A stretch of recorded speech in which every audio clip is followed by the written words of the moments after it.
It is 5:34. We are calling to order this session, special session of the Calexico City Council, Calexico Redevelopment Successor Agency, Calexico Financing Authority Special Meeting Agenda. We will be calling members to order. Roll call. Mayor Ureña. Here. Mayor Pro Tem Romo. Here. Councilmember Garcia. Here. Councilmember Manzanares. Here. Councilmember Moreno. Present. We have a quorum, Mayor. Madam Secretary, are there any public comments for the closed session? No, ma'am. No, sir. Okay. We will be adjourning to closed session. Prior to adjournment, are there any emergency items to be taken up at this time? There are none. There are none. And prior to adjourning, we will be using authorities under Municipal Code 2.19085 to ensure that item number 3 on the closed session agenda is taken first. And with that, we will adjourn to closed session. Good evening, everybody. It is 6:39. We are calling this open session of the Calexico City Council, Calexico Redevelopment Successor Agency, and Calexico Financing Authority to order. Ms. Gabby, could you proceed with roll call? Mayor Ureña. Here. Mayor Pro Tem Romo. Here. Councilmember Garcia. Here. Councilmember Manzanares. Here. Councilmember Moreno. Here. We have a quorum, Mayor. Thank you, Ms. Garcia. If we could rise for the Pledge of Allegiance, Mr. Garcia.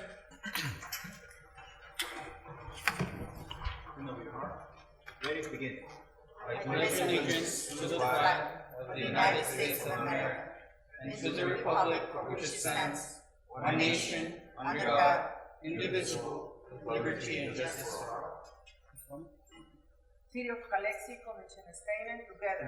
We pledge to provide Effective and efficient services in a courteous and respectful manner to improve the quality of life for all in our unique border community. Viva Calexico. Please bow our heads for invocation. Heavenly Father, tonight we ask you for blessings for those who have been called to lead our community. Help us as leaders how to fix things, what we need to learn, how might we need to change, and who do we need to listen to. Remind us that no matter who we are, we treat each other with respect. Our children, the elderly, the poor, the hungry, and the homeless. May we always be guided by the spirit of community, by the spirit of love, and by the spirit of justice. We pray this in your holy name. Amen.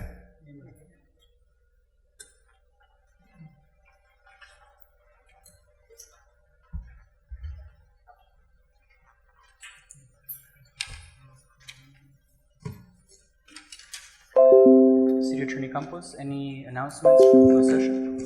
Thank you, Mayor. City Council met in closed session, received direction on those items, but no reportable actions were taken. Thank you. Thank you, Mr. Campos. We are moving on to the approval of the agenda. I am requesting a motion from the City Council to approve this agenda, but placing items 15 to 21.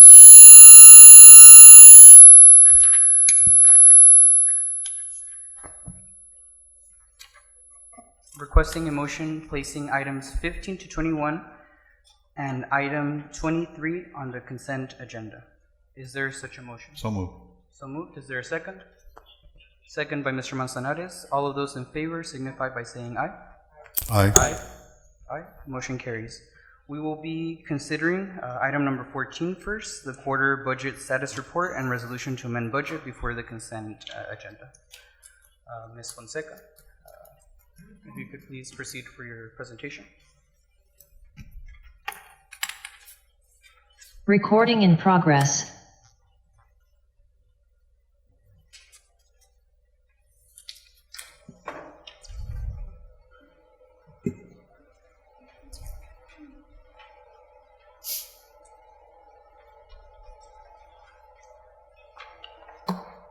Oh, I'm sorry. We have to get through presentation. I skipped all the way to 14 and presentations first. We do have a couple of presentations, starting with proclamation for National Library Week. We'll go ahead and read that presentation honoring our librarians. Everybody has your paper? Yep. Proclamation for National Library Week. Whereas libraries provide the opportunity for everyone to pursue their passions and engage in lifelong learning, allowing them to live their best life. Whereas libraries have long served as trusted institution for all members of the community, regardless of race, ethnicity, creed, ability, sexual orientation, gender, identity, or socioeconomic status. Whereas libraries strive to develop and maintain programs and collections that are as diverse as the populations they serve and ensure equity of access for all. Whereas libraries adapt to the ever-changing needs of their communities, continually expanding their collections, services, and partnerships. Whereas libraries play a critical role in the economic by providing internet.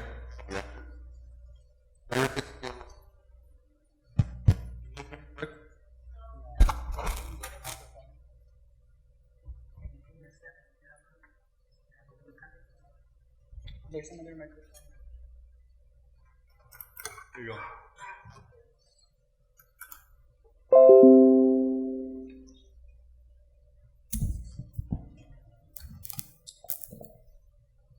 Whereas libraries play a critical role in the economic vitality of communities by providing internet and technology access, literacy skills, and support for job seekers, small businesses, and entrepreneurs. Whereas libraries are accessible and inclusive places that promote a sense of local connection, advancing understanding, civic engagement, and shared community goals. Whereas libraries are cornerstones of democracy, promoting the free exchange of information and ideas for all. Librarians, and library workers are joining library supporters and advocates across the nation to celebrate National Library Week. Now, therefore, be it resolved that I, Raul Ureña, Mayor of the City of Calexico, on behalf of the Calexico City Council, do hereby proclaim National Library Week, April 23rd to 29th, 2023. I encourage all residents to connect with their library, sign up for their own library card, and explore the wealth of resources available. In witness whereof, I hereunto affix my signature and the official seal of the City of Calexico on this 20th day of April, 2023. Congratulations, Camarena Library.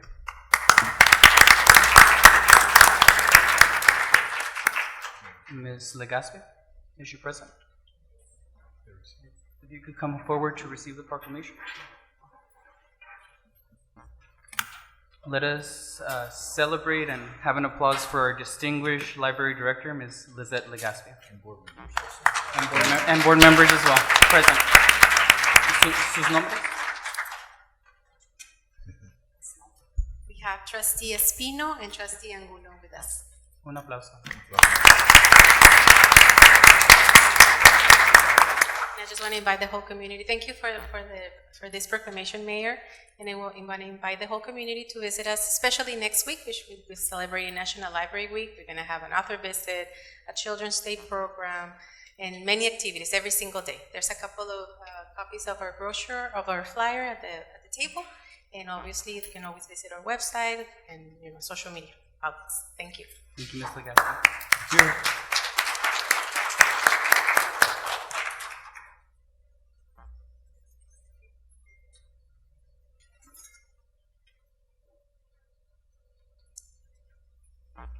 Moving on to our second distinguished group, our public safety telecommunicators.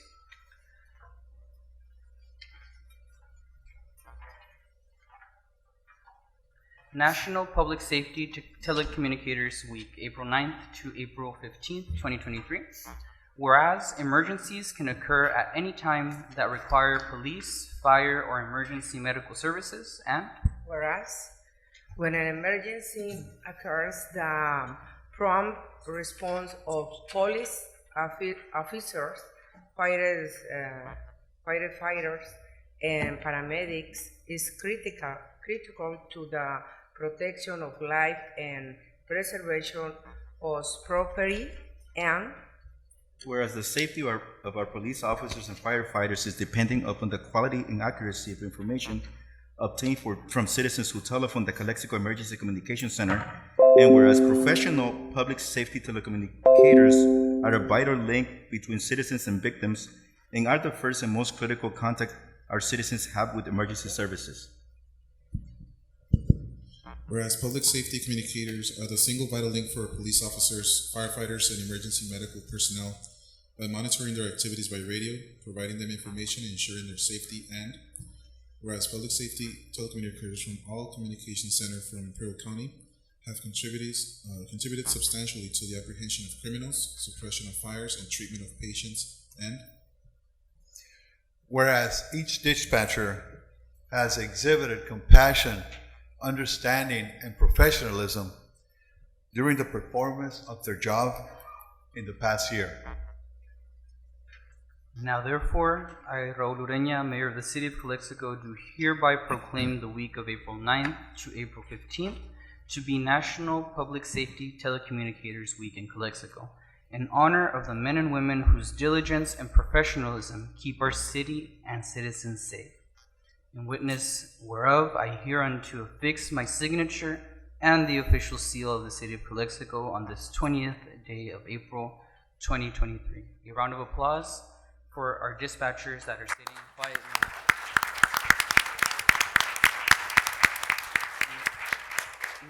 Ms. Garcia, I do believe we do have a video from the dispatchers.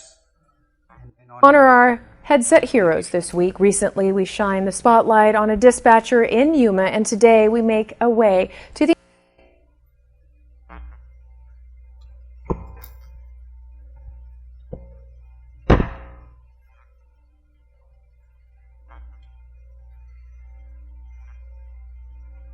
Well, we wait for the Imperial Valley. Our reporter Karina Bazar and the community want to thank our public safety dispatchers for all the great work they've done over the years, and will hopefully continue doing that. They're our lifeline for our help and for the help of the community. They're the unseen heroes of every single phone call. They receive the phone call. They're the first ones on scene. They may not be present there, but they will definitely give in all the information, whether it be to fire service, EMS, or police. And during last week, we had overwhelming support from the community. Some of our community members came out and provided food appreciation for our dispatchers. I want to mention a couple of people here. There was a lot of community outpour. First, I want to thank Mr. Camilo Garcia and his wife for providing gifts for our public safety dispatchers. Also, the Gaspy family, they showed their gratitude towards our public safety dispatchers.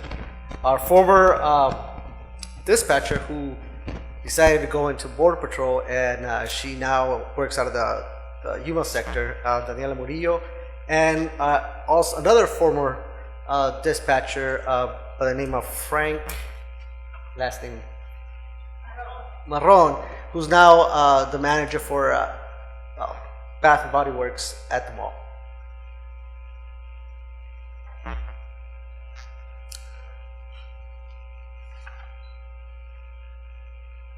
So Mr. Marron donated a couple of gift kits for our dispatchers. He was kind enough to give us 7 gift kits for 7 of our dispatchers. We have 4 of our dispatchers here present today, and we have a couple more working at our dispatch center right now. So we'll be presenting those gifts to them as soon as we get done with the video. Thank you, Mr. Serrano. Arte shares with us a day in the life of dispatchers in Calexico. You always hear the voice on the other side of the line when you make that call for help. You don't see who or what is happening on the other end.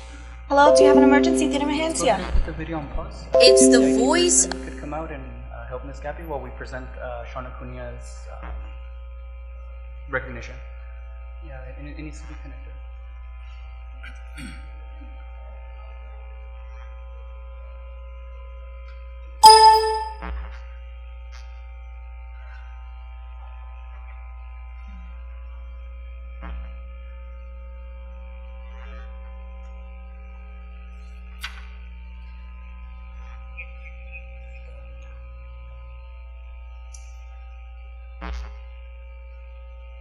Mr. Mayor, you want to go ahead and continue on the next one, and then we'll come back?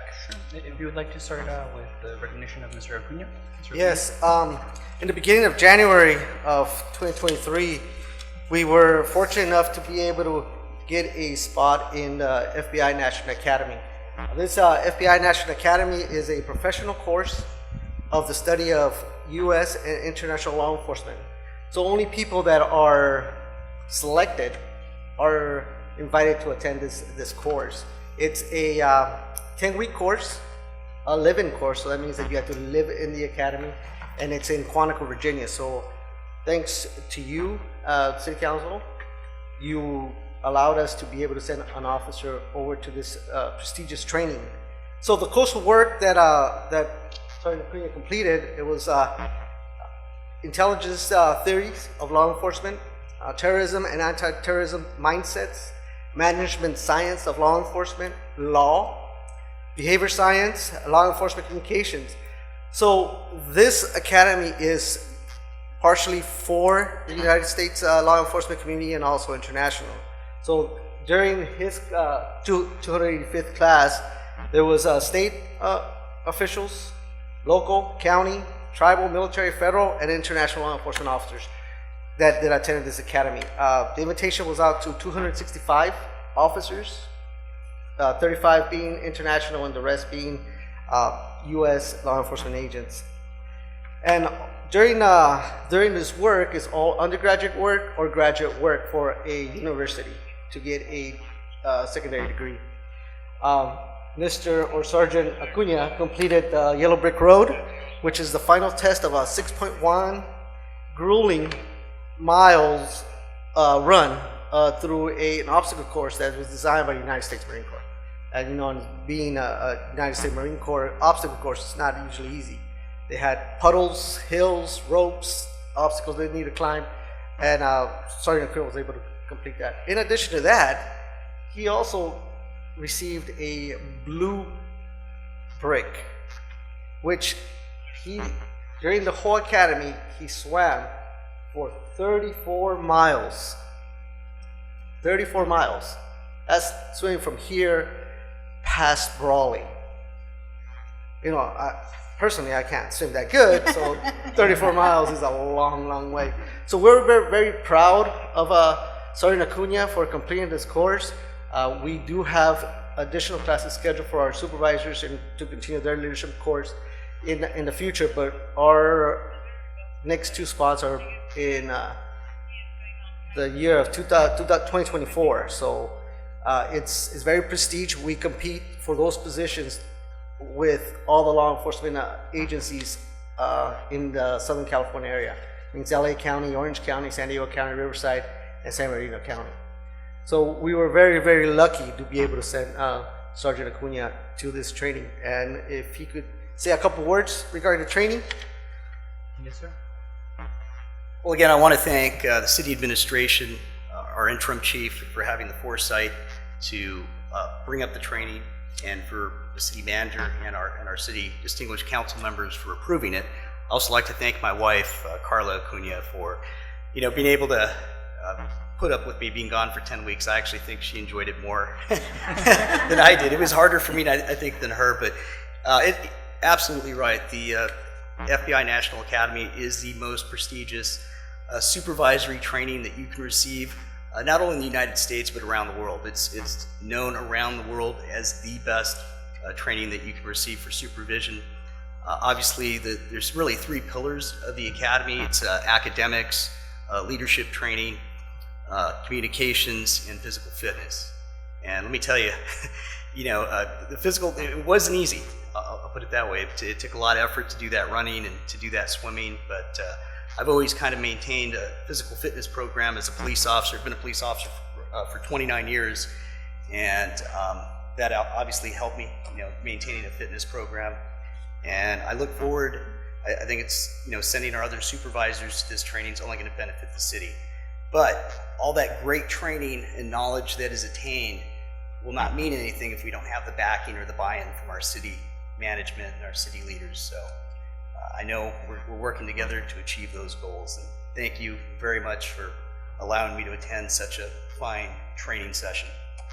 Thank you, Mr. Cunha. Congratulations.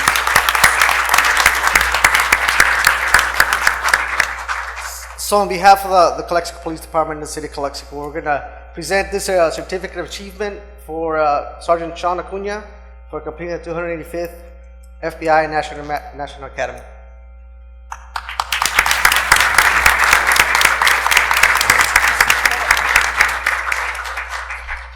Congratulations. Miss Gabby, is the video ready?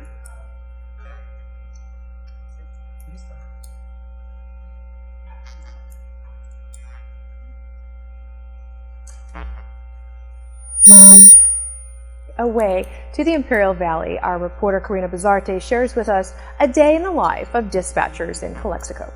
You always hear the voice on the other side of the line when you make that call for help. You don't see who or what is happening on the other end. Hello, do you have an emergency? ¿Tiene emergencia? It's the voice of help and reason. Okay, what's going on? When their phone rings, these dispatchers are always ready to help. Veronica Valenzuela has been the voice of reason and support for 22 years with the Calexico Police Department. Where is your emergency? She started as a dispatcher and is now a supervisor and says the job isn't easy, but they love being able to help when it called upon.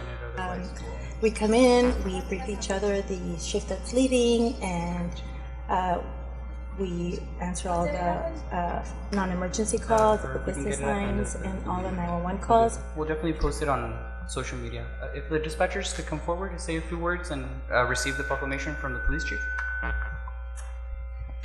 The dispatchers.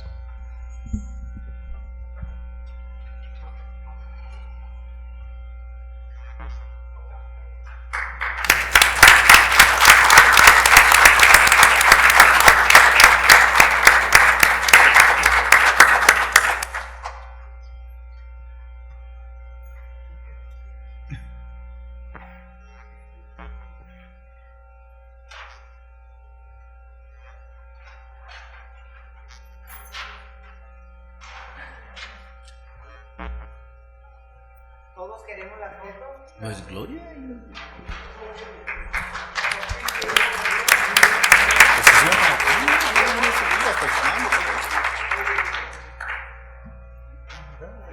Los dispatchers que vengan para acá. See, come over here so we can take a picture with all of you. Vénganse para acá. Yeah. Sean, everybody, you know. Cuatro bellezas.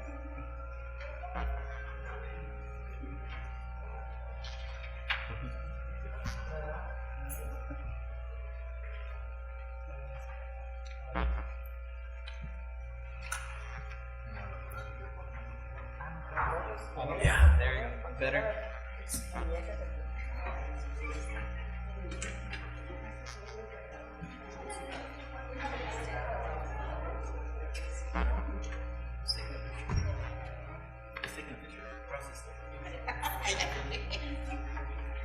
Okay.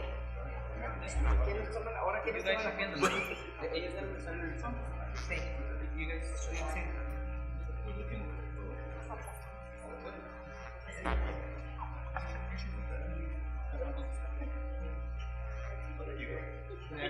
Pues faltó el jefe de bomberos.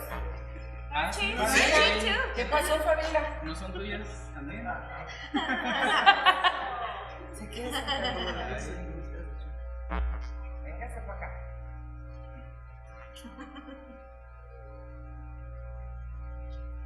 No, y si a esas vamos, falta la administradora, ¿verdad? Es la jefa. Ándele, señora Colio, véngase para acá. No, pues sí. A ver, ¿cabemos todos? ¿Todos? Sí. Vamos a caber en el cielo.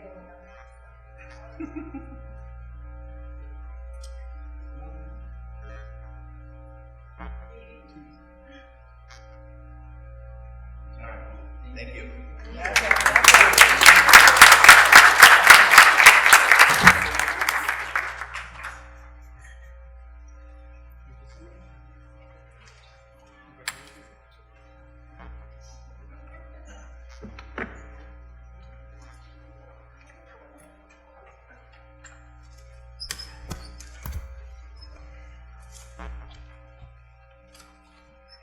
Thank you, City Council. Thank you, City Manager. CPOA dispatchers want to thank everybody who took the time to recognize us during our Public Safety Telecommunications Week. Special thank you to Mr. Camilo Garcia and family, Lisette and Victor Legaspi, Daniela Murillo and Frank Marron for delivering goodies for us at our communication center.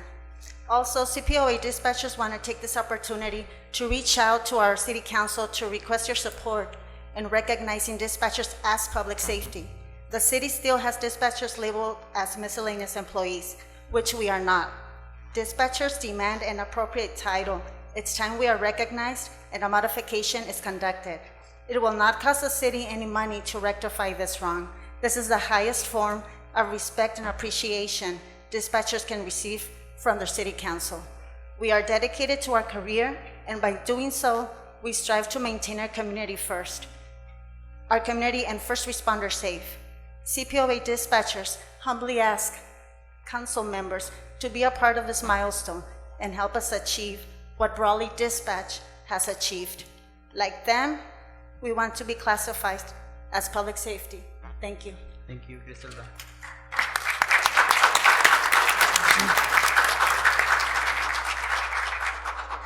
Ms. Folio, if we could look into that categorization. I already did. Oh, you did? Yes. 5 steps ahead. Thank you. Thank you, public dispatchers. Moving on to public comment and public appearances. This is a time for the public to address the City Council on special agenda items only. The mayor will recognize you, and when you come to the microphone, please state your name and place of residence for the record. While members of the public are encouraged to participate, it is unlawful to disturb or delay the council meeting with personal or slanderous remarks. The City Council is prohibited by state law from taking action or discussing items not included on the printed agenda. Please direct your questions and comments to the City Council. I do have some requests for comments. One of them is a commissioner's report, and the other one is on item number 12, and it will be taken up on item number 12 when we get to that particular item, which is approval of the letter of support for Calexico Wellness Center. At this time, are there any other requests? And one for item 13. Okay. We'll get to those items when we get there. Ms. Colio, City Manager's report. I'm not going to do a report unless you want me to talk about pending items. There's a pending item on Citizens Energy, I believe. Yes. The request. Microphone. I'm sorry.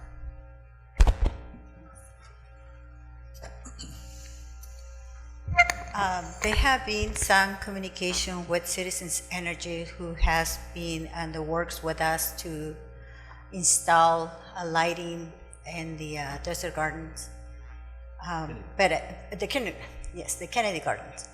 However, it looks like there has been a miscommunication because as a city, when we have to do improvements in our facilities and someone else comes to do improvements to our facilities, they need to provide us with insurance and get into an agreement because they're going to work in our facilities. We submitted the agreement to them, and they disagree with the terms. And I'm not sure if they want me to read their email. I'm having a conversation with them, so I would like to leave it at that for now, in which they want to make some changes to the agreement. They're claiming to be a nonprofit organization. And they're not in the business of repairing broken lights, according to the correspondence. So I want to make sure that we understand that we have follow-up, and as a city, we have to protect the city and whoever works in the premises of the city, because if we have an accident, the city is liable for that. And so we are welcome every project, but we need to have some assurances. And I'm not saying they're not willing to provide us with services, but we haven't agreed to the terms of how the services are going to be provided. The bottom line is we're working, moving forward, yes, but ironing out the terms. And most likely I'm going to have a meeting with them to see where we can find that a middle point in which both agree, because I think it's a doable project. I think it's going to be benefit the community, but we need to find out a way to find the middle point. What is the project, if we can inform the community? What is it that they want to do? So, a part of the project, Ms. Falomir, do you want to expand to the project, please? She has the better details than me. Thank you. Thank you, Ms. Falomir.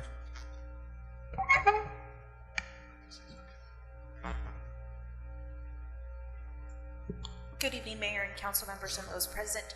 The scope of the project would be to replace and refurbish park lights at John F. Kennedy and Robert Kennedy.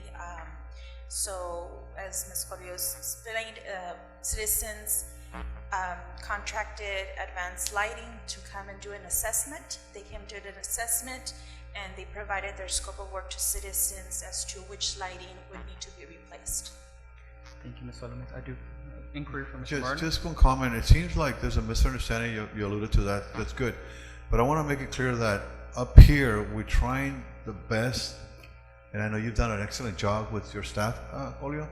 I think it's important that citizens know that that moving forward, we're doing things different now in Calexico. And I don't know where that misunderstandings come from, where we had policy and procedures, especially that protects our city from liability. I hope that this gentleman or this company was able to understand that we're not here to roadblock anything, but we're here to support the community, especially at such a noble project like this. That's only my comment here tonight, that we're not here to, I don't know where the misunderstanding is coming from. So. I think this development and this nonprofit organization as a whole, Right. they have the best intentions of the world. I'm not taking anything away from them. We would love to have that project. But at the same time, as a city that is self-insured, and I hope that everybody understands that self-insured means if you have a problem in the city, we have a liability issue, it comes out of the general funds. We don't have an insurance. So every claim that comes to the city, it comes out of the general fund, and we have an obligation to our residents and to our employees to continue providing services as well as to pay for the salaries. So we have to be very careful every time that we make decisions, and that's what is the bottom line of this situation. Thank you, Mr. Mayor. Thank you. Moving on to the next item. If I can just Yes, make a comment. absolutely. Also, just not on the agenda, so Yes. Just that as this was brought up, I just want to make sure that we do the due diligence, and I think we're kind of like jumping ahead without really having a conversation from the email that was presented. I think that's what they're asking, and if we can just look at every option, I don't think we shouldn't be saying no. I don't think that this is not about covering our liabilities. I think it's that, but if they can furnish all the liabilities themselves, I don't see why not. But again, and I'm not here to jump any or circumvent any type of regulations, but rather make ourselves available and being able to do projects that if they can cover themselves, I mean, I don't see why we shouldn't be allowing. But again, it's jumping ahead. Have the conversation and please. Yes, that's exactly what I mentioned at the beginning. Okay. Perfect. Sounds good. Moving on to the next item, which is Commissioner's Report. Mr. Garcia, we do have a request for the special meeting. We would like to keep it to 5 minutes, please. Yes. Hello, everybody. My name is Antonio Garcia. Call me Tony, please. I'm here basically to ask City Manager, Mr. Mayor, Mayor Pro Tem, and the Council. I'd like to do more for the city, for this community. I'm from here. I've been here for 60-something years. I've done several roles, recreation, and this and that. I'm currently a member of the Parks, Recreation, Beautification, and Senior Services. But I hear we're going to be added on, if we stay on, Arts and Historical Committee too. I welcome all of this. Give me more challenges. I'm happy to do it for the community because I'm going to be here. I'm going to do as much as I can. But I would like to have more meetings with our committee. Once every 3 months, every 4 months is not going to do it. If you give us additional items to work on, great, but give us more meetings. We can do more things. Otherwise, it's going to be, we're going to read the last meeting's minutes, approve the agenda, and not go very far. That's all I want to say. And then congratulations to Mr. Sargent. Congratulations. Thank you. Griselda and her group, thank you so much for all you do. You are these people's first eyes and ears there. Thank you. You do an incredible job. And then for the fire chief, we talked about AEDs. I went to, not too long ago, I went to town in Arizona, Sedona. Beautiful, very picturesque. A lot of seniors there. But what I noticed is there was an AED at every other corner. An AED, for those who don't know, are those electrical heart starters if you ever had a heart attack. And my fire chief was saying that he's working on that. He's got some projects going. I said, okay, we could use one at the high school, at the library, maybe in each patrol unit, wherever you have people congregated. Yes, sir. What is an AED? It's a defibrillator, an automatic. Yeah, yes. And those things are self-explanatory. They tell you what to do. You open them up and say, okay, open the chest now, and take off this, apply there. Careful, we have an electrical chart. It tells you everything to do. And I'm pretty sure some hours of training could help. But that impressed me over there. They have a lot of seniors, but they're ready. And medical help is a distance from there. Other than that, like I said, we need more time, more meetings, so we can get things done. To feel more, want to feel productive. Now that I have my productive years, I'm retired. I got so much time in my hand. Maybe I'm not the only one, but I want to help. I want to do more. And that will only come with our committee getting together and having more meetings. Other than that, thank you so much for paying attention to it. Thank you, Mr. Garcia. Thank you, And Tony. we will note those.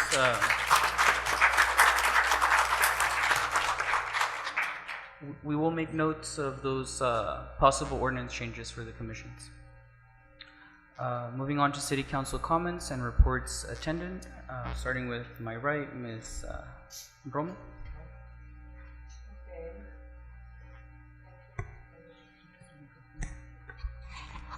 Once again, congratulations to the city of Calexico for its 115 years.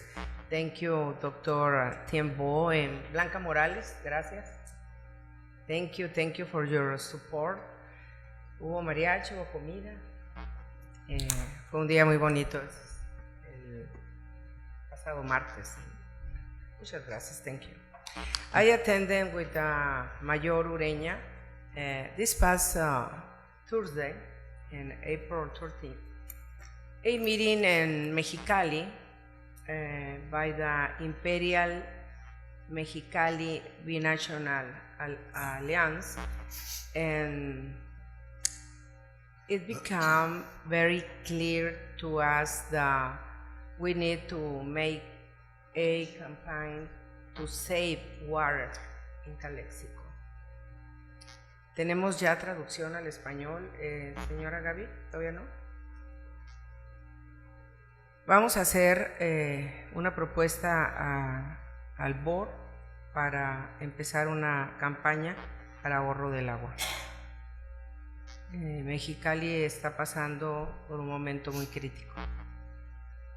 Y es probable que este año, muy probable, 99%, un mes más de calor vamos a tener. Más fuerte. Y por supuesto, menos agua. Entonces, próximo meeting, voy a presentar un proyecto. Thank you, señora Colio, por explicar lo del parque. Lo voy a decir en español porque Mayor y compañeros del Cabildo, he recibido mensajes muy amenazantes del director, de nuestro director del IID, el señor Javier González, precisamente por insultos que los he guardado, porque precisamente lo que explicó la señora Colio, y lo digo en español por las personas que quiero que me escuchen de Kennedy Gardens, les ponen cosas en la cabeza a las personas de que no queremos nosotros aceptar apoyos de que vengan a poner una luz o que vengan a reparar un parque, etc.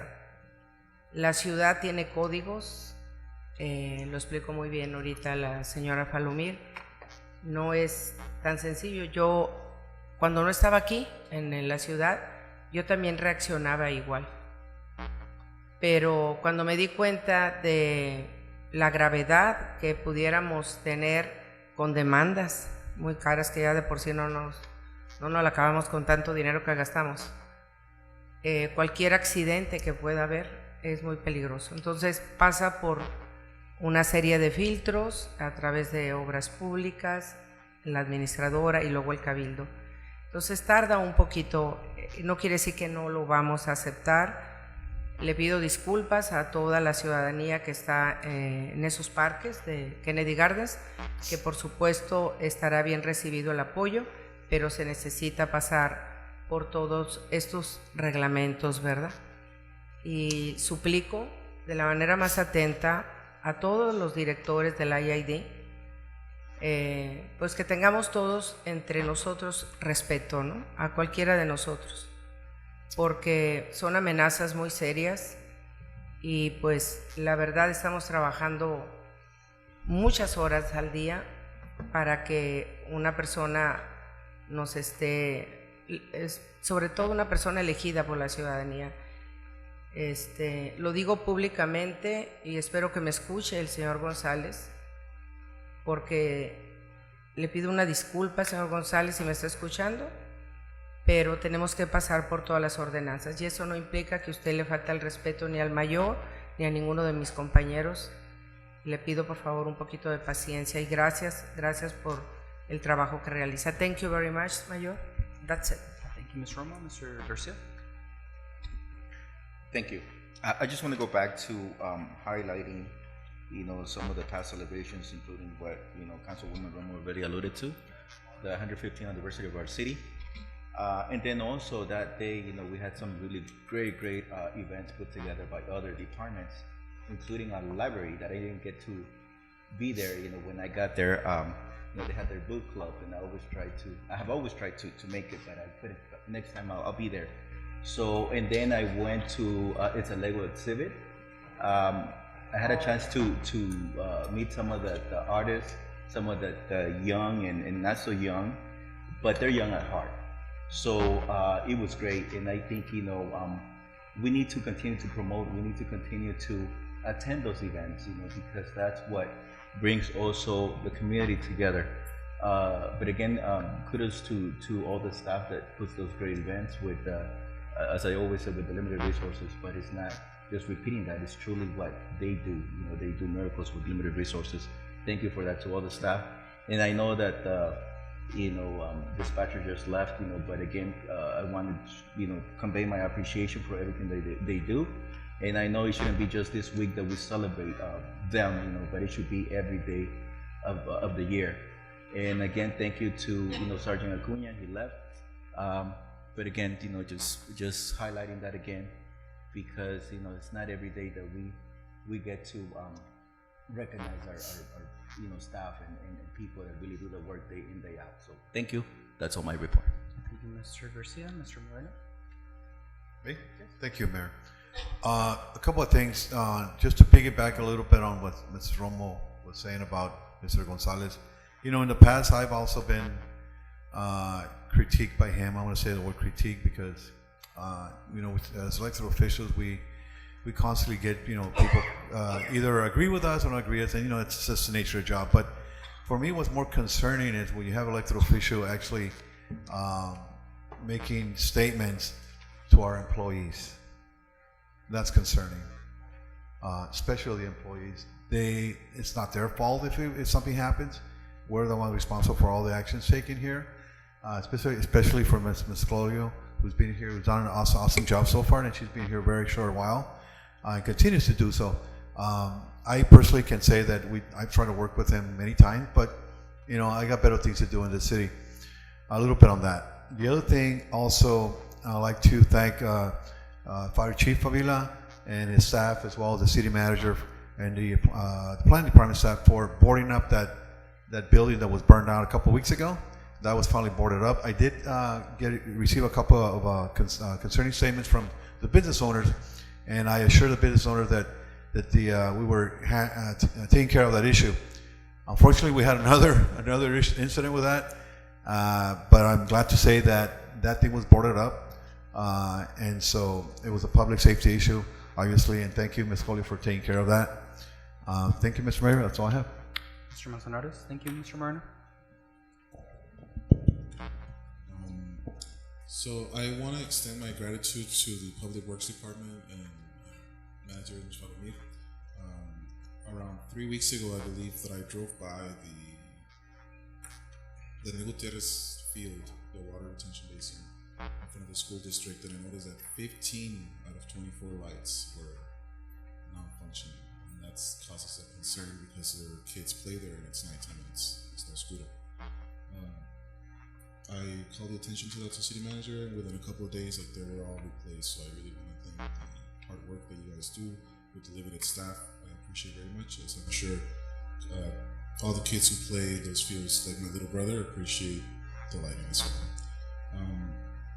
As well as, extend my gratitude to the fire department, which I'm sure, as some people might have heard, there are some really exciting things coming to the fire department, as well as possible monies for the rehabilitation of Fire Station 2 and the near completion of Fire Station 1, as well as the additional ambulances that should be here within the next month. And, limited staff and this streak of fires that have been happening has not been easy in the fire department.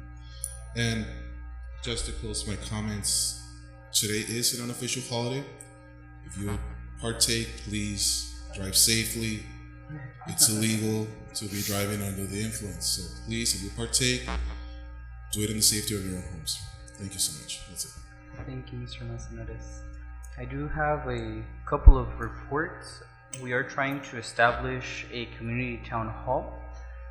Initially, it was scheduled for next week. We're going to push it back to the first week of May, before May 3rd, because there are going to be some budget decisions on ARPA coming on the next regular meeting. So we'll aim for May 2nd at Camarena Library, and we'll work out all those details for that town hall. Habíamos prometido una junta comunitaria para el fin de este mes. La vamos a posponer un poquito porque para darnos tiempo de completar una solicitud de fondos al Estado por medio de Clean California que se vence el 28 de abril.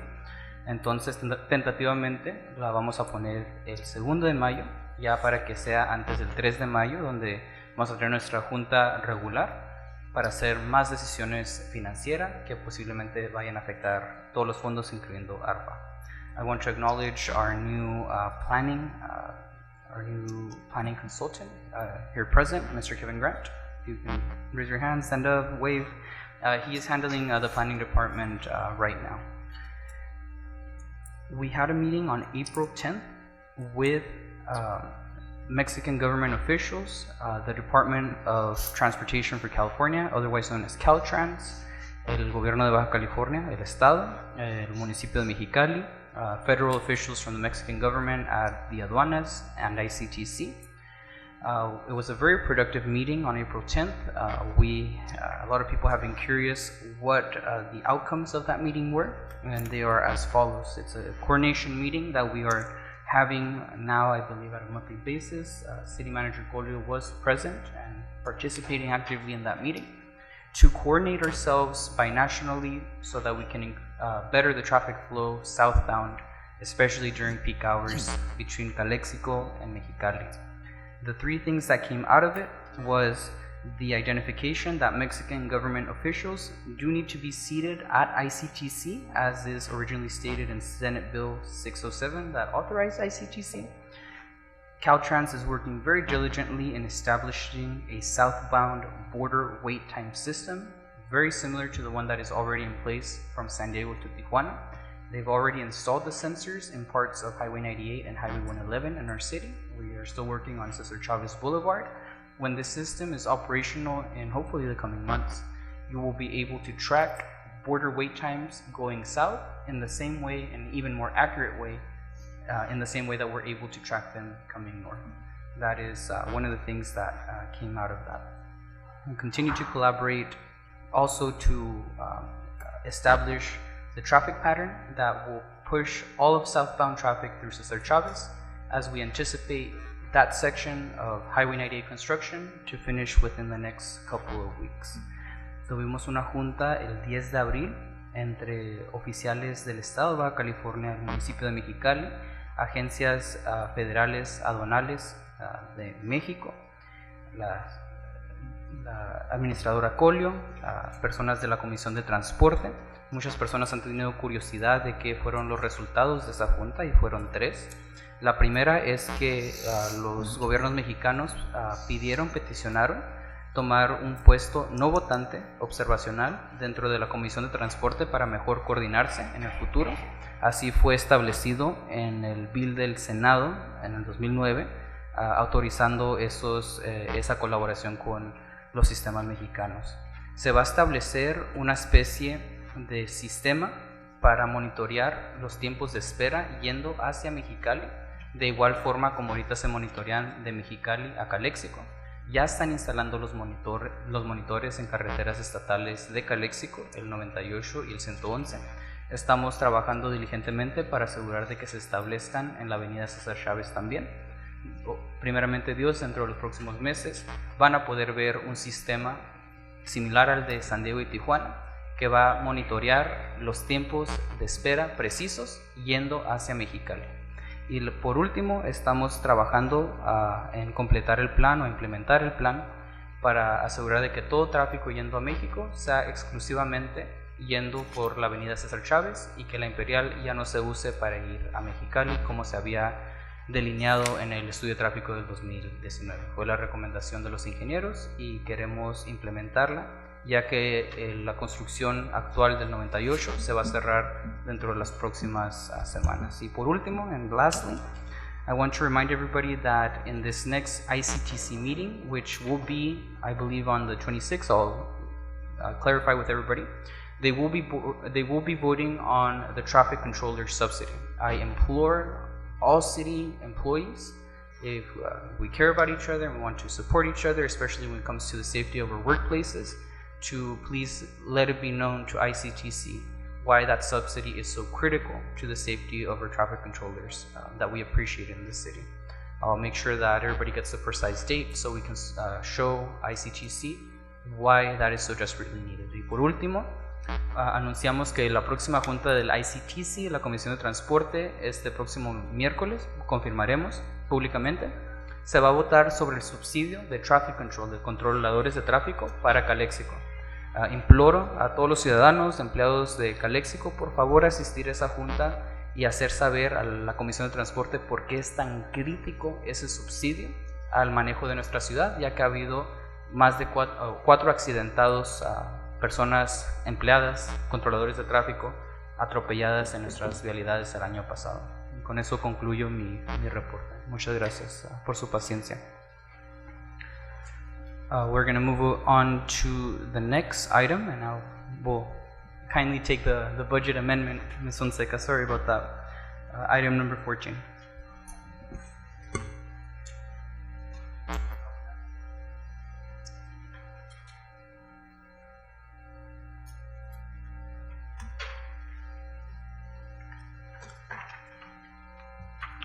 For those of you interested or looking on your phones in the... There you go.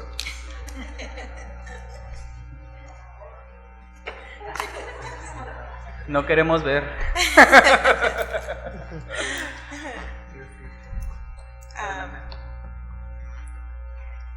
Good evening, Council and the public. In today's presentation and objectives, it is to brief Council and public on the third quarter for fiscal year 2022-23, our expenditures, and update general fund projections. A budget amendment for your consideration to amend and update general fund revenue projections to reflect current trends and adjust general fund expenditures. Additional adjustments are being proposed to reflect additional state revenue in the library grant fund and to reduce Measure D debt service. We will also give an ARPA project status, as you had requested in your previous meeting, and provide you with a budget calendar for fiscal year 2023-24. El objetivo de la presentación de hoy es para presentarles al Concilio y al público nuestro reporte del tercer trimestre del año fiscal 2022-23, los gastos al igual como los ingresos que tenemos proyectados. También presentaremos una enmienda para que consideren en las proyecciones que tenemos en egresos y ingresos en el fondo general, al igual que ajustes para un grant de la librería que recibirá más fondos y una reducción en el Measure D Debt Service. Al igual también recibirán, I'm sorry, Gabby, can you? Al igual también recibirán un estado como está el ARPA, como lo pidieron ustedes en la junta anterior. Muchas gracias. Y les proveeré el calendario para el presupuesto del año fiscal 23-24.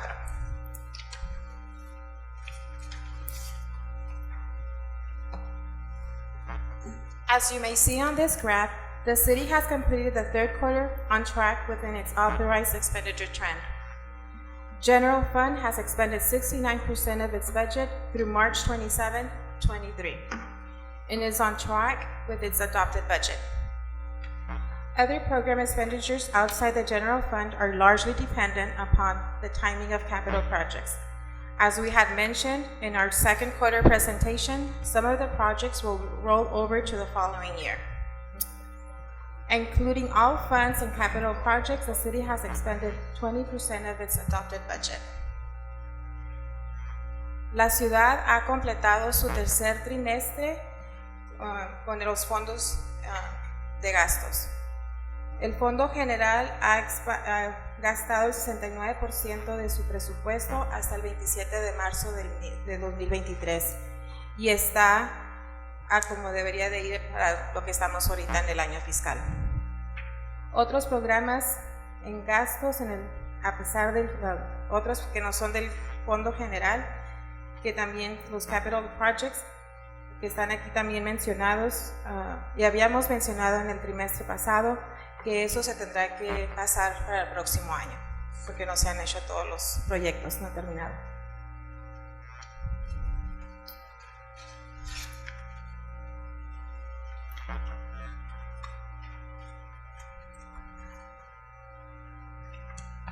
All general fund departments are currently trending with an approximate 9-month 75% proration to their annual expenditure budget.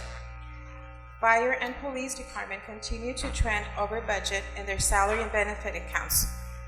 For now, they have temporary operating expenditure savings, but potentially they can be at risk through the end of the fiscal year. 2 expenditure lines are proposed for adjustment in this quarter. First, the annual general fund sales tax allocation to CFD 2013-1 has now been calculated and is slightly less projected. Second, a contribution to general fund unfunded compensation absences liability, in which in the first quarter budget report, the city formalized a plan to begin accumulating resources to cover vested benefits payable upon separation from the city.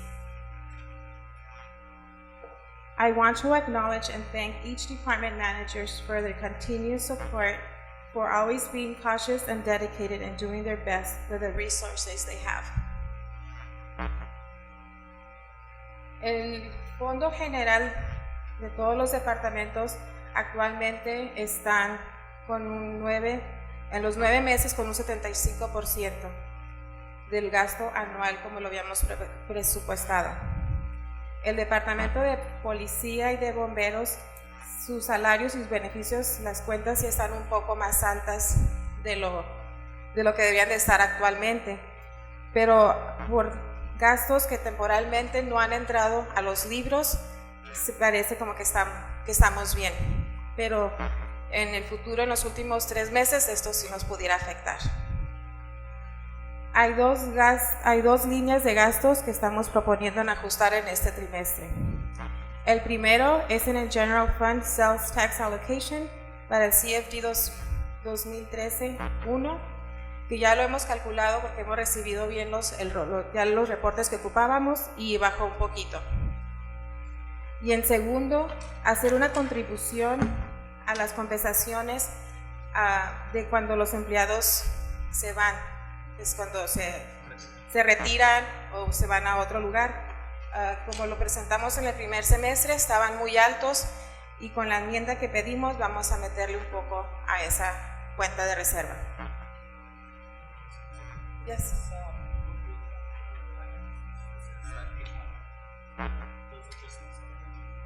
On the staff report.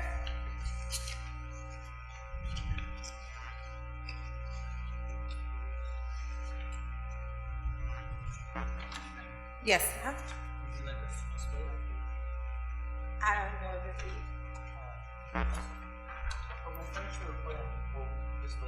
Okay. En este momento quisiera agradecer a los departamentos, a los managers, por su continuo apoyo en ser tan dedicados y tan cautelosos en sus gastos, y a pesar de los pocos recursos que tienen, que han podido sacar adelante a la ciudad a como han podido.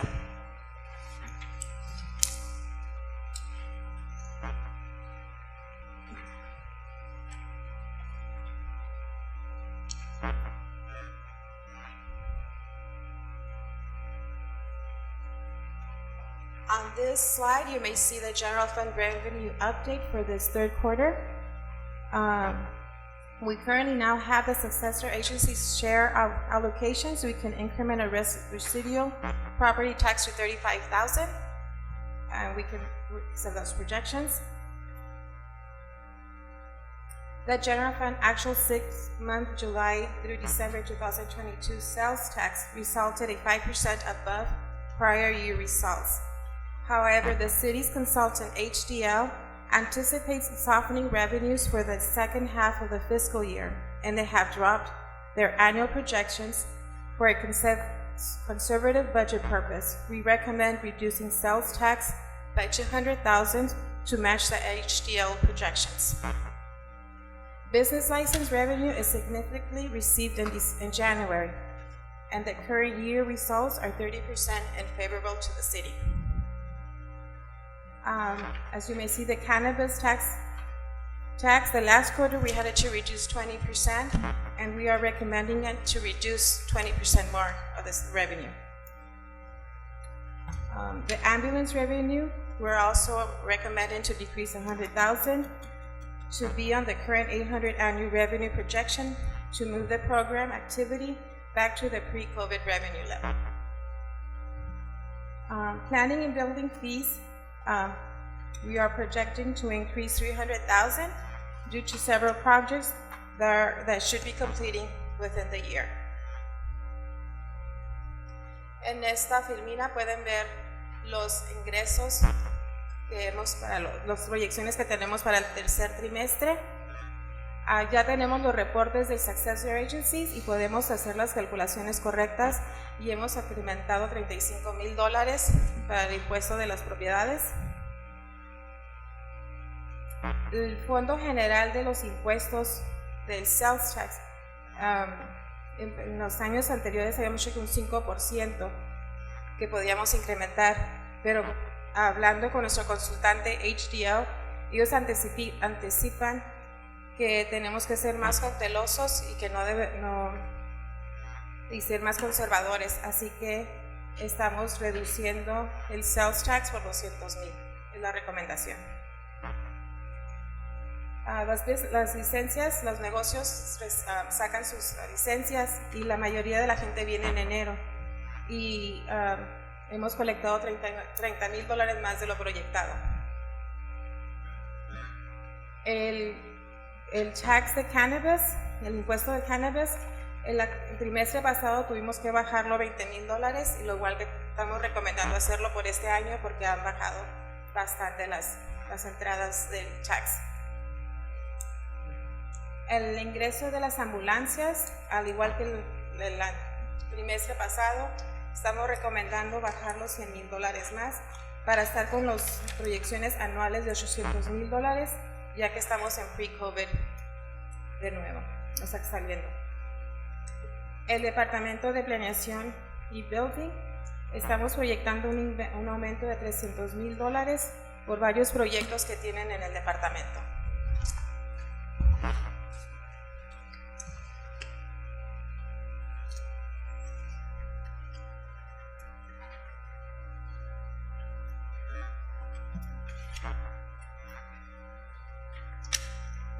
As you may see with this general fund update, this quarter budget report and updated general fund projections leaves the general fund balance projection at its remaining of $3 million, which is a 60-day general fund operation. Como pueden ver, con los ajustes que estamos recomendando, aún mantendremos el fondo general con los 3 millones de reserva, que vienen siendo 60 días de operaciones para la ciudad. I remember Ms. Colio noted this as an achievement or a milestone. What does this milestone serve? The 60 days of operation? Anteriormente, traducir la pregunta. Before we were at 45 days, and there was a recommendation from the state audit for us to be at a 60-day general fund, which we have been able to implement for this fiscal year. Excelente. I'll translate. Le preguntaba a la administradora Colio. La administradora Colio había dicho que era un logro llegar a los 60 días de operaciones en reserva, o equivalentes 60 días en reserva. Le pregunto en qué nos ayuda esto. Contesta la administradora Fonseca que el auditor nos había recomendado subir de 45 días equivalentes en reserva, operación. Hemos podido subir de 45 a 60 días y esto es un logro en nuestro presupuesto de reserva. But that also gave us more stability. But when we're doing contracts, we also can represent that we can be sustainable. No. As the more that we increase the reserve, not just to the 60 days, but especially in a city that is self-insured, I would recommend to have that percentage, that reserve higher, because that will represent us outside as a more reliable city.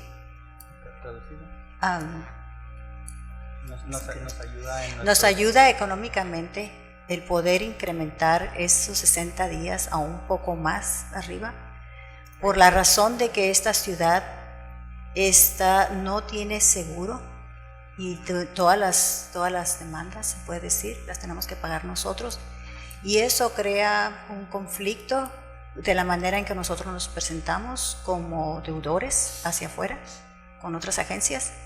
Entonces, incrementar la reserva crea más seguridad, estabilidad para la ciudad. Entonces, la idea es que en el futuro podamos incrementar esa cantidad.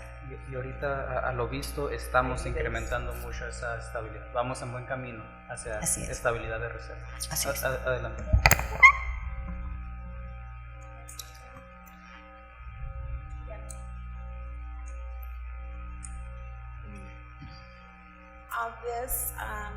On the screen, you may see now the ARPA, the American Rescue Plan Act.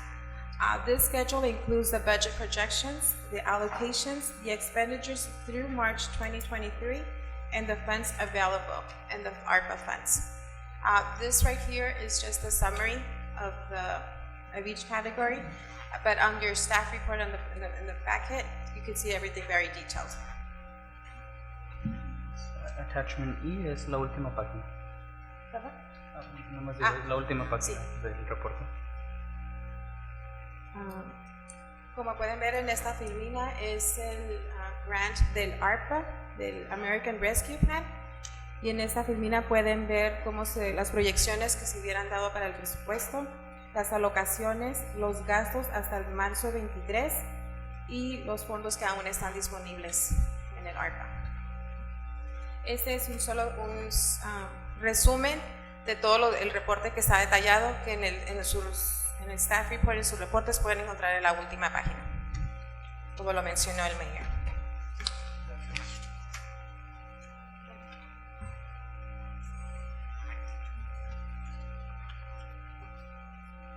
This week we finalized the audit, and auditors are scheduled to make their audit presentation and financial statements on May 3rd council meeting. We are currently working in our fiscal year 23-24 budget. Once again, I want to thank our departments managers, and especially my finance team for their input and working together to accomplish our proposed budget that we plan to present to you at the end of May 2023. Para finalizar, quisiera avisarles que esta semana terminamos nuestra auditoría y los auditores están planeados en venir para la Junta del Concilio para el 3 de mayo, para hacer su presentación y presentar cómo salimos en la auditoría. Al igual, estamos actualmente trabajando en nuestro presupuesto del 23-24 y una vez más quisiera darle las gracias a los managers de cada departamento y especialmente a mi equipo de finanzas, porque a pesar de que estamos cortos de personal, hemos trabajado juntos para poder sacar adelante el presupuesto y podérselos presentar para finales de mayo del 23. Quisiera yo agradecer a su informe tan digerible, tan preciso, tan claro, felicitarle en el español, también felicitarle que se ve su crecimiento en su rol de directora interina. Le felicito mucho, esta presentación llegó a todos los requests que hizo este cabildo. I would like to commend you for this before we get into discussion of the budget. Ms. Folio, is this where we're going to talk about the overrun expenditures on the roof? Is this where we make that amendment? Once that you receive this report and you're okay with the report, then you can proceed with the other. And the last page of this report, the staff report, has the balance for ARPA funds. I want to mention that we went through a formal bidding process as required by the ARPA funding, and the prices, some of the prices came back 3 times higher than expected. And for that matter, it'll be somewhere between $700,000 and $750,000 more than what was originally budgeted and requested for funds from the ARPA money. But I want to keep also, please also keep in mind that 2 of the projects, we didn't receive any bids for 2 specific projects. So you have 6 of them today. Madam Clerk, could you bring up on the screen the last page of the backup documents, the one with the detailed report on ARPA? So the request, you're saying the request for the overrun expenditures on roofs is reflected in attachment? No, it's not. This is only the report. So whatever you have available right now in this report is going to be impacted. What we want to know is where do you want to keep, bring those funds from which account? So we have to take that action in this item? Not necessarily, because this item is only the budget report. That's what we have, each one of those individuals items on the, that you want to move in the consent agenda, they have an account number. Oh, okay. So we should talk then about that decision before we consider approving them on consent. So let me just pull this up, and we'll point out the problem and have discussion. Sure, yes. Get into any other questions that we have on the rest of the budget. You can just zoom in and go to the city's facility. Come in. Go down to city facility.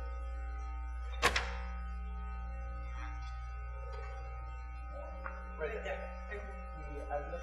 Alright, then just try to center.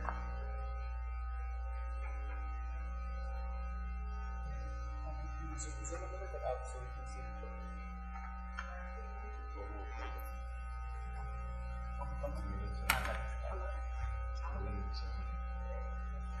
And just for clarification, when you approved that back in November, the funds came out of the downtown. Yes. The allocations, most of it, right?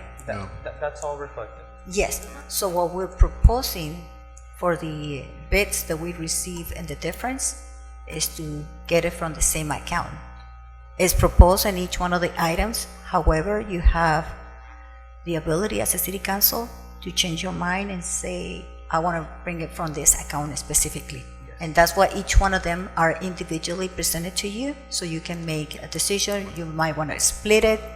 you might want to take them, all of them from downtown, however you want to do it. So I specifically want to discuss that proposal to my colleagues, and this is why we're showing this.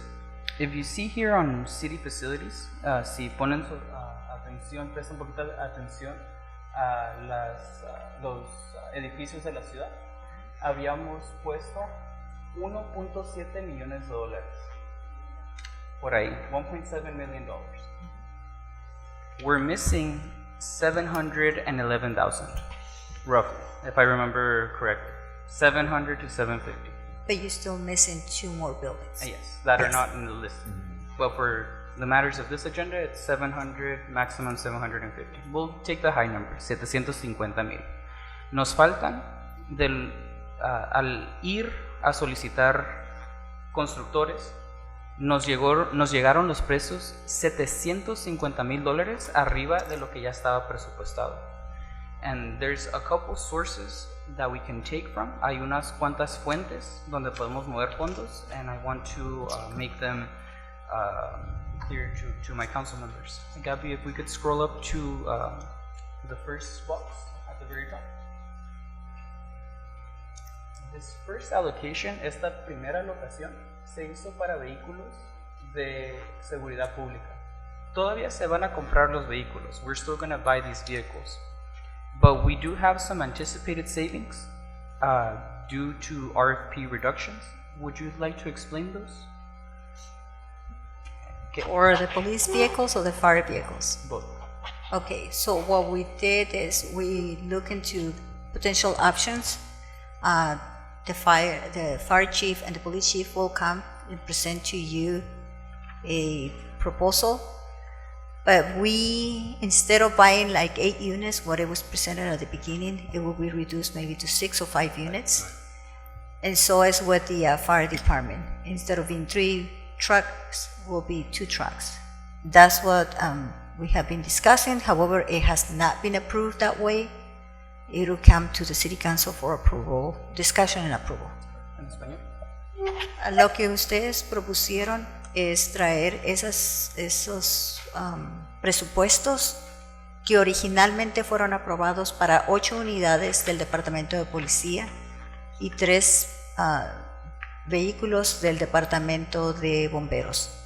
Sin embargo, debido a algunos cambios y con el incremento del mercado, se estima que van a ser 5 unidades del Departamento de Policía y 2 unidades del Departamento de Bomberos. Esos todavía no se han discutido aquí. Ellos van a traer sus reportes para que ustedes los revisen, los discutan y los aprueben. Y basado en nuestras conversaciones, esos ahorros se estiman a lo bajo, unos $200,000 por ahí, a lo bajo. So you have a potential savings from that future adjustment that is still in the future for consideration to the tune of $200,000. Coming down to emergency response and public safety allocation near the middle. That one right there. Yes. This account has been used to buy for the narcotics program, fire hose, and to buy 4 police vehicles. Esta partida ya se ha usado para comprar 4 unidades de policía, una manguera para los bomberos y para contribuir al programa de narcóticos.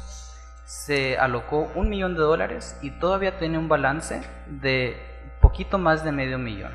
This allocation had an original budget of $1 million, and after expenditures, it still has $575,000 that we can use. I find it to be a very appropriate allocation to borrow from, since it's already for public safety and emergency response, which is a lot of things that we're fixing in our roofs.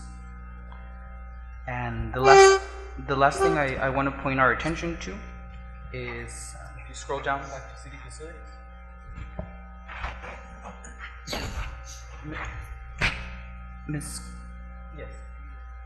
Miss Collier, could you explain the box over fire station number 2? Yes. So the original allocation that we requested to modify, to repair the facility is $500,000. However, in getting in contact with mold mitigation companies, giving us prices just to get, one of the companies give us a proposal of $99,000 or $90,000. And so we realized that it wasn't going to be enough, but also we received the advice per the inspection completed by them that it will not be advisable to proceed with the mitigation until we actually replace the roof, because what created that mold was the broken roof. So that itself is going to be very expensive. We are estimating $200,000 to $300,000 just to complete the complete roof of that side of the fire station. And for that reason, and knowing the limitations of funds, we went ahead and submitted a request to the state of California for funding to repair the facility. NEPA was completed, which is one of the requirements for environmental documents to date, and the public hearing is expected to be on Monday at 5:30 p.m. so that we can secure additional $600,000 for that facility. Total estimated amount will be somewhere like in the $900,000. It's possible that we have some funds left over there, but it's not for sure. I don't want to make promises that we cannot accommodate later on. But it's important to know that because of the damage that this facility has, the whole kitchen, carpet, sewer system, roof, and walls must be repaired. We are going to also consider the appliances as well as the washer dryer and the air conditioner, the system. So it's a huge cost to do a repair. It sounds like it was going to be easier than that, but based on the damage, because what they did, the experts, they came with the image camera and they determined that it was a lot of damage. And that's what we are where we are. And so the bottom line with this is, with the CDBG funds that are coming in, we know the CDBG funds alone are not enough. You will still have to use some of that $500,000. Or all of it. Yes. That is pending. Yes. ¿Podemos explicar eso en español? Bien. Cuando la ciudad nos aprobó a nosotros el $500,000 para poder hacer la reparación de la unidad de la estación de bomberos 2, solo el área donde están los dormitorios, la cocina y el área de lavadora y los baños, recurrimos a los expertos para poder inspeccionar por moho el edificio, y ellos determinaron que el costo sería aproximadamente $90,000. Pero también en ese mismo momento ellos nos aconsejaron a nosotros que no procediéramos a quitar el moho, porque el problema esencial estaba en el techo. El techo está dañado completamente y se necesita reemplazar. Basados en los costos que tenemos de los techos, de las reparaciones de techos en otros lugares, en otros edificios, se estima que va a ser entre $200,000 y $300,000, lo que quiere decir que estos $500,000 no van a ser suficientes para hacer las reparaciones. Y por esa razón recurrimos al Estado, les presentamos el caso, las fotografías y todo para demostrarles que había una necesidad muy grande para un servicio tan necesario para la ciudad. Ellos accedieron a poder cambiar algunas de las actividades que antes se habían aprobado, pero que la ciudad no tenía derecho de accesar por falta de completar una auditoría, que continuamos trabajando en ella, y así poder ellos asegurarnos adicionalmente $611,000. Parte de los requerimientos de esos $611,000 es de que tengamos una audiencia pública el lunes y que el concilio nos apruebe la resolución, y también completar un estudio del medio ambiente, del impacto hacia el medio ambiente por hacer estas reparaciones. Ese proceso ya se completó, lo único que nos queda es la resolución que tenemos que tener para el martes, que es la fecha límite, el martes en la mañana. Entonces tenemos que tener la junta el lunes en la tarde para que el concilio, después de una audiencia pública y de comentarios del público, puedan aprobarnos el envío de ese requerimiento de dinero.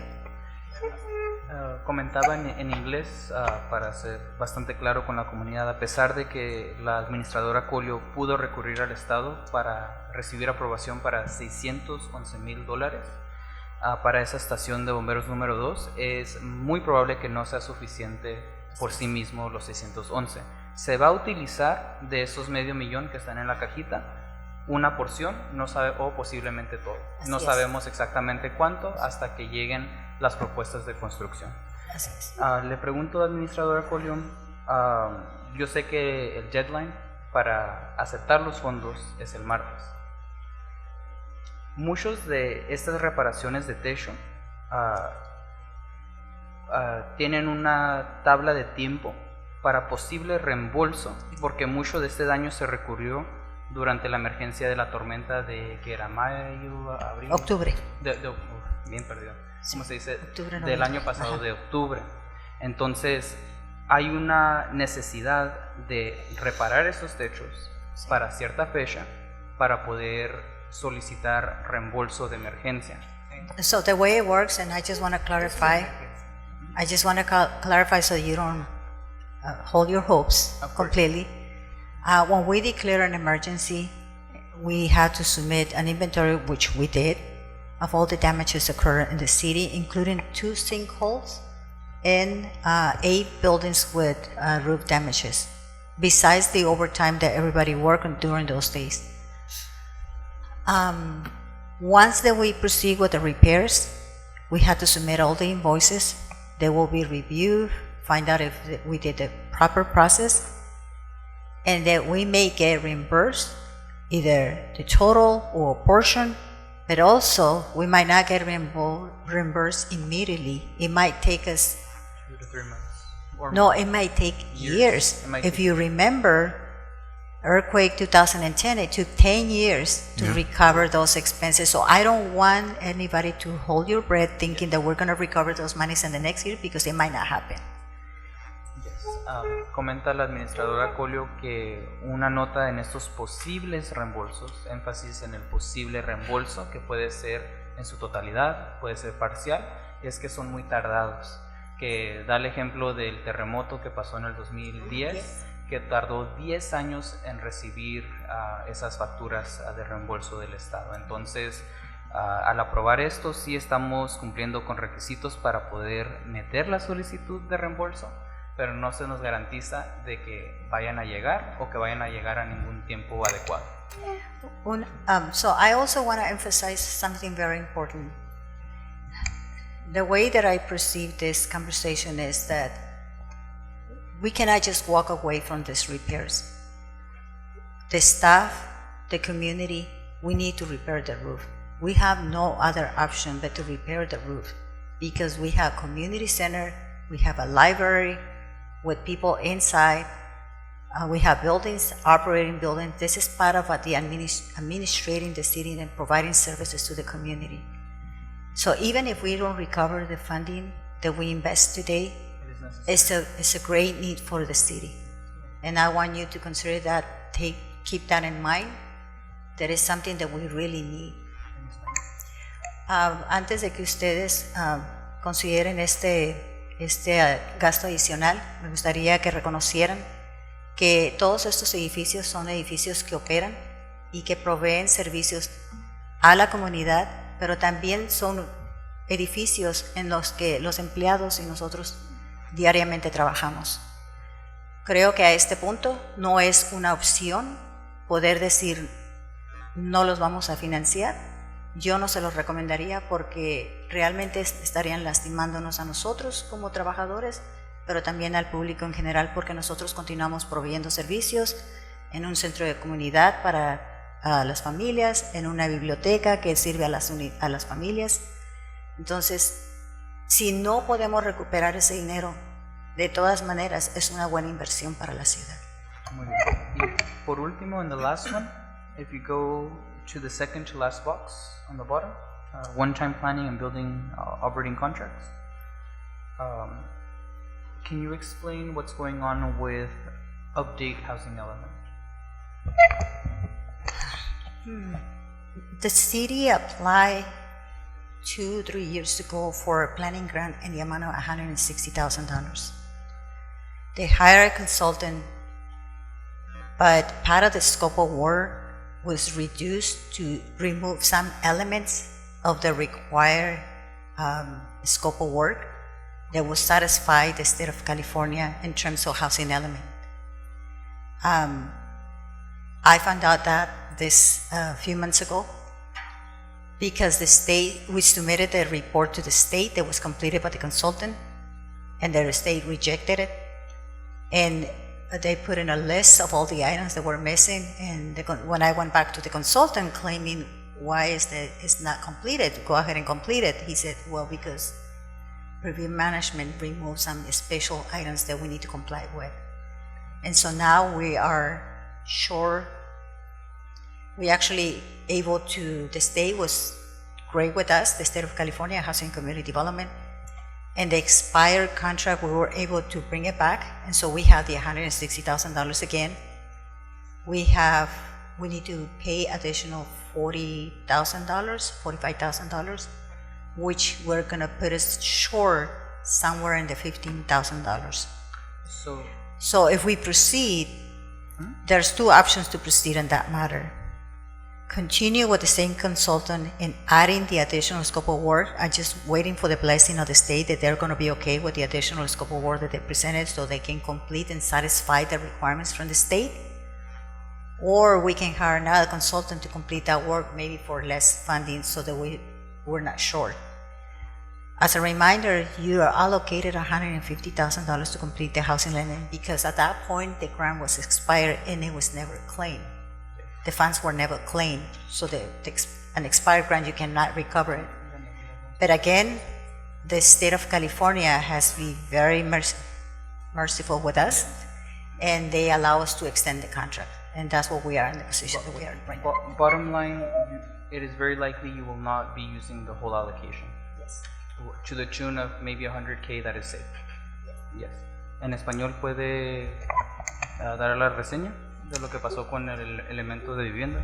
El elemento de vivienda es un documento que es requerido a todas las ciudades y los condados para que podamos ser elegibles también para fondos de cuando mandamos propuestas al gobierno del estado y también para cumplir con ciertos requerimientos que el estado tiene en cuestiones de vivienda. Alrededor del 2020, 2 o 3 años más o menos, la ciudad de Calexico envió una propuesta al estado de California por $160,000 para poder financiar la producción de ese reporte de vivienda.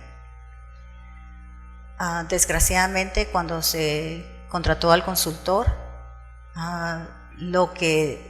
ellos presentan una propuesta y identifican todos los elementos que deben de tener dentro del reporte. Algunos de esos elementos fueron eliminados y el reporte cuando se envió se completó de acuerdo a lo que la administración les pidió, eliminando esas áreas. Se envió al estado y el estado lo rechazó porque no tienen completo todos los elementos.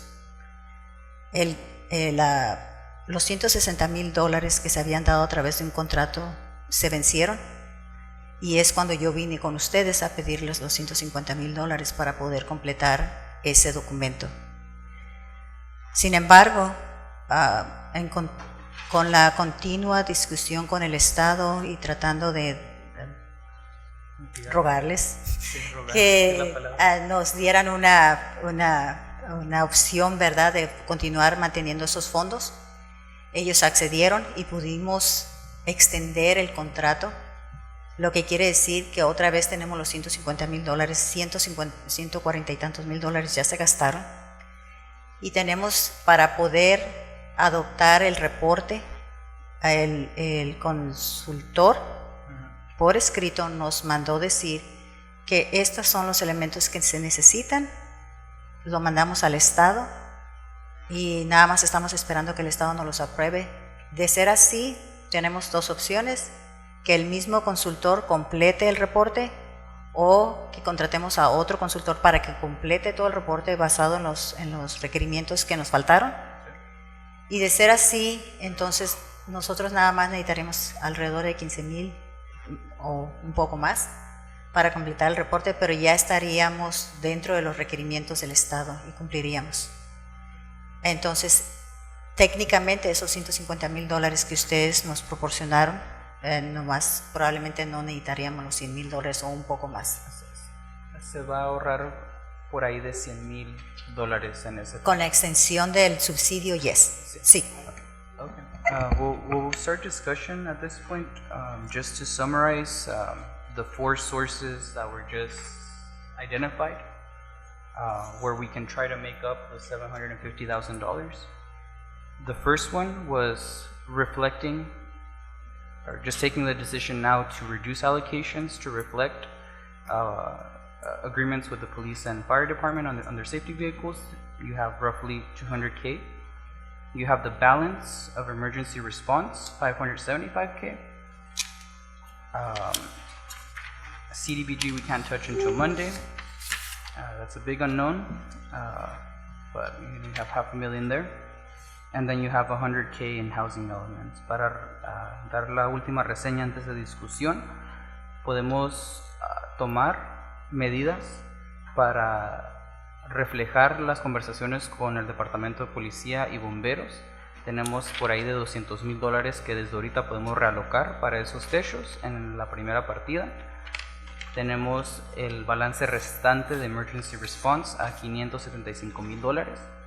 Y por último, CDBG, lo de Fire Station 2, tiene mucha incertidumbre. No es recomendable hacer pronosticaciones, a pesar de que sabemos que va a haber ahorros. Y por último, en el housing element estamos casi seguros que tenemos por ahí de $100,000 para realocar. Miembros del Cabildo, council members, de forma bilingüe, in a bilingual fashion, please let me know your thoughts and how you want to achieve the $750K that we need. Would anybody like to begin? I have only a question, Ms. Cornell.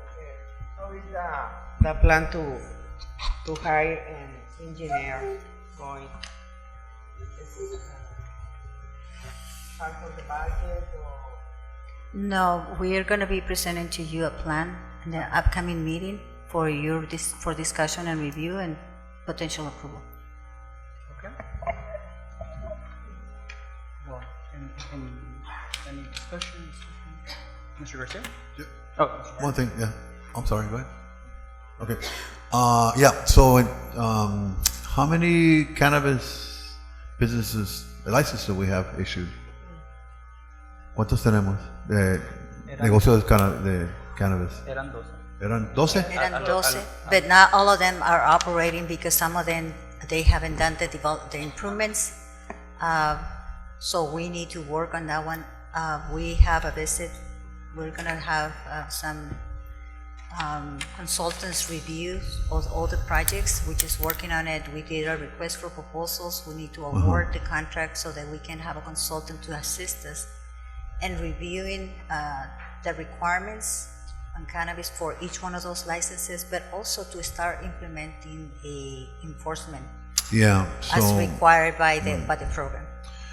Because what's it been around, what, almost 10 years? And we got $20,000 for them? Is that what it was? Are you kidding me? It doesn't sound right, huh? So I understand. I'm just throwing out there because, and I don't know what's going on with it with the businesses, but I know we had regulators at one point that were going down and make their audits. We don't have no longer. So what's happening internally? And that's the reason why we did the request for proposals, so that we can secure a consultant that has experience and how to address the issues that we have. But keep in mind, we also have a request for proposals for planning and environmental consultants, because we don't have a planner now. And the voice is outside and everybody's coming to our city to get to talk to the planner. We're going to be looking into coming back on May the 3rd for an extension of the grants under my abilities to hire a consultant is only less than $25,000. But based on the reviews that we're doing in the next week, we're going to come back to you and maybe request additional. So hopefully those businesses are not, I would say the word, fruitable, I guess. They're not, We're the gonna revenue be, aspect of it, because that was a very noble idea when it first initiated. And it seems like we've gone backwards. So like, I remember sitting in the audience many years ago, oh, we're going to get $700,000. I would think, well, I only see $20,000. What's going on? So, but there are other companies out there that really want to be proactively involved and bring that revenue. Let's get those and get the other ones that are not being active, right? And I think the regulation will certainly shine some of that, what's happening internally, because we don't know that. we are in communication with the state, and we're going to get our consultant on board and the police Yeah. department as well. So it'll be a team all together to make it work. All right, thank you. That's all I have, Mayor. En resumidas cuentas, nota el concejal Moreno que los ingresos del cannabis son bastante bajos. Pregunta de los esfuerzos para remediar esa situación, a pesar de que tenemos muchos negocios de cannabis, porque no se está recaudando los fondos. La señora Colio menciona que tenemos un plan con consultores para ver, ¿cómo se dice? Enforcement, medidas de cumplimiento de la ley, para asegurar de que esos contabilidad se esté llevando a cabo como se debe proceder. Mr. Garcia, would you going to comment? I know the needs are great and that the resources are very few, as we have all seen. And one thing that I want to say before I start getting into the numbers, the requests are many, the needs are many, and the reality is this right here. I really, for me, I really, don't like to see any, even like consideration of reduction on equipment to fire and safety, because we know that part of what we're seeing on the maybe on the other budget comes because of that. Our ambulance or fire engines breaking down, and they continue to age. They continue to age, and it's going to continue. And it's really sad to see that firefighters go out and respond in the middle of the night, and they don't even have proper lighting to fight that fires. So just to give context, so I think it's we have to make the tough decision as to where we're going to get these monies, where are we going to maybe cut or not do something that we have planned. And I ask the citizens, to really look at this, because I mean, daily we hear about concerns of not having a well-equipped, staff and services for them. But this is the reality. This is the reality. And us here, every time we talk about being excited about getting a quarterly report of our revenues, and we hope that the revenues are beyond our projections, and every time we get hit with a crude reality that's not what we expected. So my request and my emphasis goes out again to the citizens. Bear with us. These are tough times, and we want to do best, better for you. But this is the reality. We have to fix those roofs. We have to provide all this equipment. We have to even look at compensation to our employees. But we need to make sure that we have the revenue, and the revenue is not here. So we're trying to do magic here, but the magic it's not here. So I think the suggestions of moving these monies from ARPA, and knowing that let's be realistic. It was said, and I just want to emphasize also that we might not get reimbursed in time, but it's also true that we need to also use these resources and commit them by 2024, next year. So to me, again, I wish I could tell you this is the magic solution. Yes, we all can say that we need more development, we need more investment in our city, but in order for us to have that, we need to take care of these things first, and we have to swallow this pill. I mean, this is the real thing. we can't really tell you otherwise. I think, we just have to move forward with these recommendations. We have to make sure that, again, we have the timelines. That's another thing, that we get into projects and we allocate these monies, and by the time we get around to executing, when we get to that point, guess what? It's 6 months, a year after that, and the cost has gone up. Now we have to find more money. So my other recommendation is that if we are going to do this, that we get on it. And I know staff is overworked and it's, their plate is full, but we all have to really execute.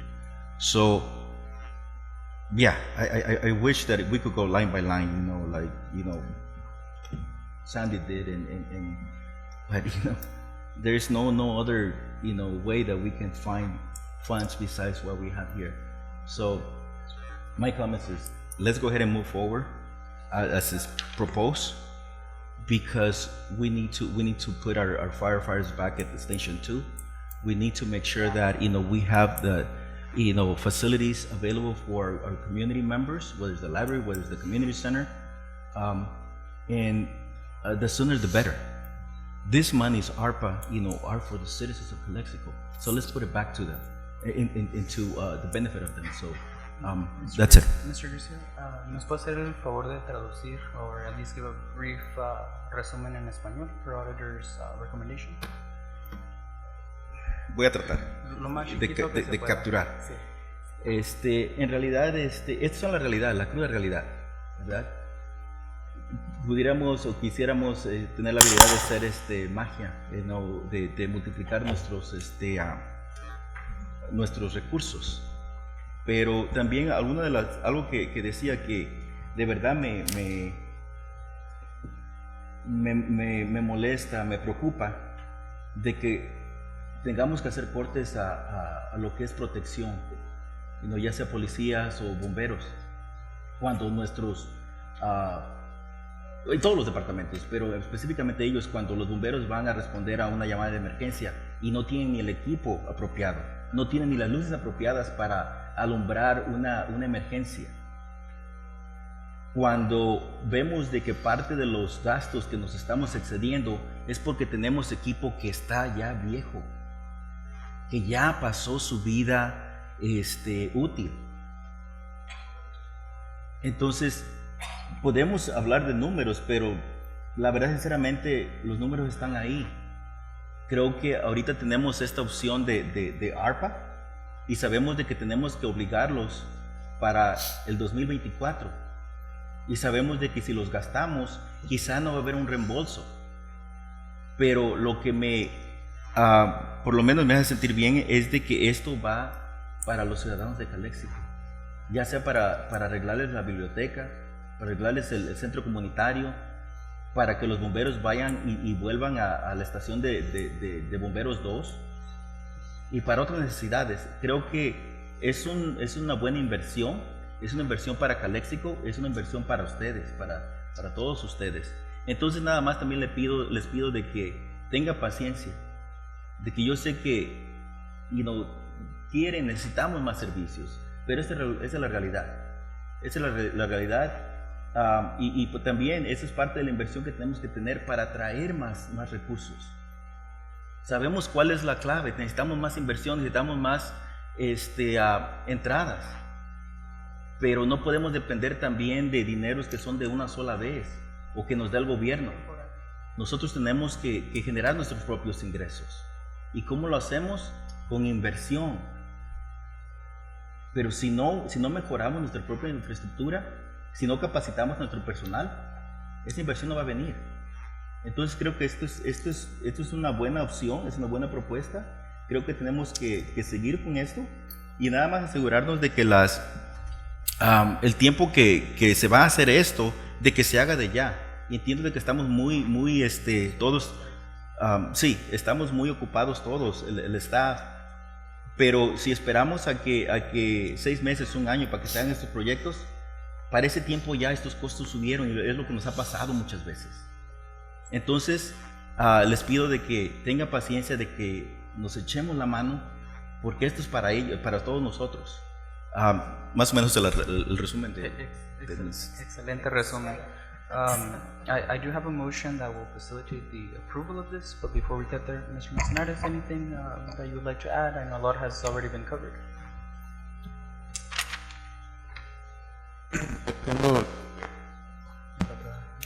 También, para eso ocupamos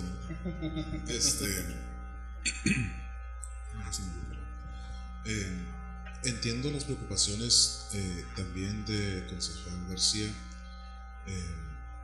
porque sí, todos sabemos que se ocupan vehículos, se ocupa equipo y todo, pero al igual que todo, los demás departamentos han hecho sacrificios y si compramos 2 vehículos en vez de 3, ¿qué tanto realmente es el impacto, verdad? Aún así se está consiguiendo equipo nuevo. Aparte, sin considerar que ya se ha gastado más de 1.2 millones del dinero de ARPA. Estoy mirando también aquí que está reflejado el Outreach Specialist de $180,000, pero eso tengo entendido que ya es mezclado con PAC. Ya cerrado por ahí la última línea, se refleja el error corregido. Ya está en PAC. En mi opinión, la verdad, ya si pueden fijarse, ya se ha sacado lamentablemente $604,000 de lo que estaba originalmente realocado para la destinación de la rehabilitación del downtown. Así que en mi opinión realmente no me gustaría mucho sacar de ahí más, porque ya lo hemos estado sacando mucho del downtown. Eran 3 millones, ahora se sacaron $600,000 para otras cosas, emergencias. Me da mucha tristeza en realidad, como lo localizó el concejal García, que se tienen que hacer estos tipos de sacrificios porque ya sea por falta de mantenimiento o lo que sea, pues los edificios ahora se encuentran en estas condiciones. Si no los arreglamos ahorita, pueden resultar en cosas más caras, ¿verdad? Ya sea demandas o de otra manera. Con eso dicho, no me gustaría. Estoy de acuerdo en el reflejo de aquí que no se está tocando para nada el programa de trabajadores esenciales. Si no están informados, es $1 millón que fueron alocados a los trabajadores esenciales durante la pandemia en Calexico. Ya sean aquellos que la definición todavía no está definida por el Consejo permanentemente, pero estamos hablando de aquellas personas que trabajan en las farmacias, que nos dieron las medicinas, los doctores, las enfermeras, medical assistants. De ahí no me gustaría sacar dinero tampoco, ni tampoco de parques, que ya de hecho se me hace poquito. Cualquier tipo de savings yo recomendaría que se fueran directamente a parks, simplemente porque también hay proyectos sin terminar en parques y es lo que al menos a mí me ha comentado mucho la gente que debido a ese también quiero decir, si están confundidos porque estamos traduciendo todo en inglés español, es porque la auditoría nos llamó la atención de que cuando estamos hablando de presupuestos, ya sea ARPA, de presupuestos de la ciudad, no estamos siendo bilingües en una comunidad de más del 90% que habla español. Entonces por eso ahorita están mirando ese tipo de reflejos. Just to summarize in English, this is a tough decision because we do have to find this money coming out from ARPA. If we can save $300,000 from these allocations, then that's $300 that we can utilize for other areas that are underfunded. I would hate to touch the essential worker relief program, just to honor what was previously approved and allocated from the council 1 year ago, that would benefit those people directly that work through the pandemic, such as grocery store workers, los cajeros, cashiers, medical assistants, nurses, doctores aquí en Calexico. En mi opinión, cualquier tipo de savings, de ahorros que se hagan, se deberían de alocar a parques. En inglés. Oh, ya lo dije en español, ¿verdad? It happens to me. It happens to me too. Don't worry. O lo digo en Spanish, if that qualifies. My opinion, anything that we can save, we should allocate to parks. We have several park projects that still need money to finish them. So at least those are my thoughts so far. Thank you, Mr. Manzanares. With that, I'll make a motion to approve this budget amendment. Obviously, the magic question is where to get the 750K. I'll make a motion to approve the budget amendment, reallocating fund number 911, el balance de 911, 575,000, y realocando el resto, por ahí de 136,000, del fund number 907. Again, in English, that's reallocating a total of 750K, the balance of 911, and 136K, the remaining dollars, from fund number 907. Is there a second to this motion? A second. Who was first? Mr. Moreno has seconded this motion. Ms. Gabby, would you call roll call, please? Mayor Ureña, Yes. Mayor Pro Tem Promo, Yes. Councilmember Garcia, Against my best judgment, I will say yes, but, we need to make the sacrifices, yes. Councilmember Manzanares, Yes. Councilmember Moreno, Yes. Motion passes unanimously. We will now be moving on to the consent agenda. All matters listed under the consent agenda are to be considered routine by the City Council / Calexico Community Redevelopment Agency successor agency or Calexico Financing Authority and will be enacted by one motion in the form listed.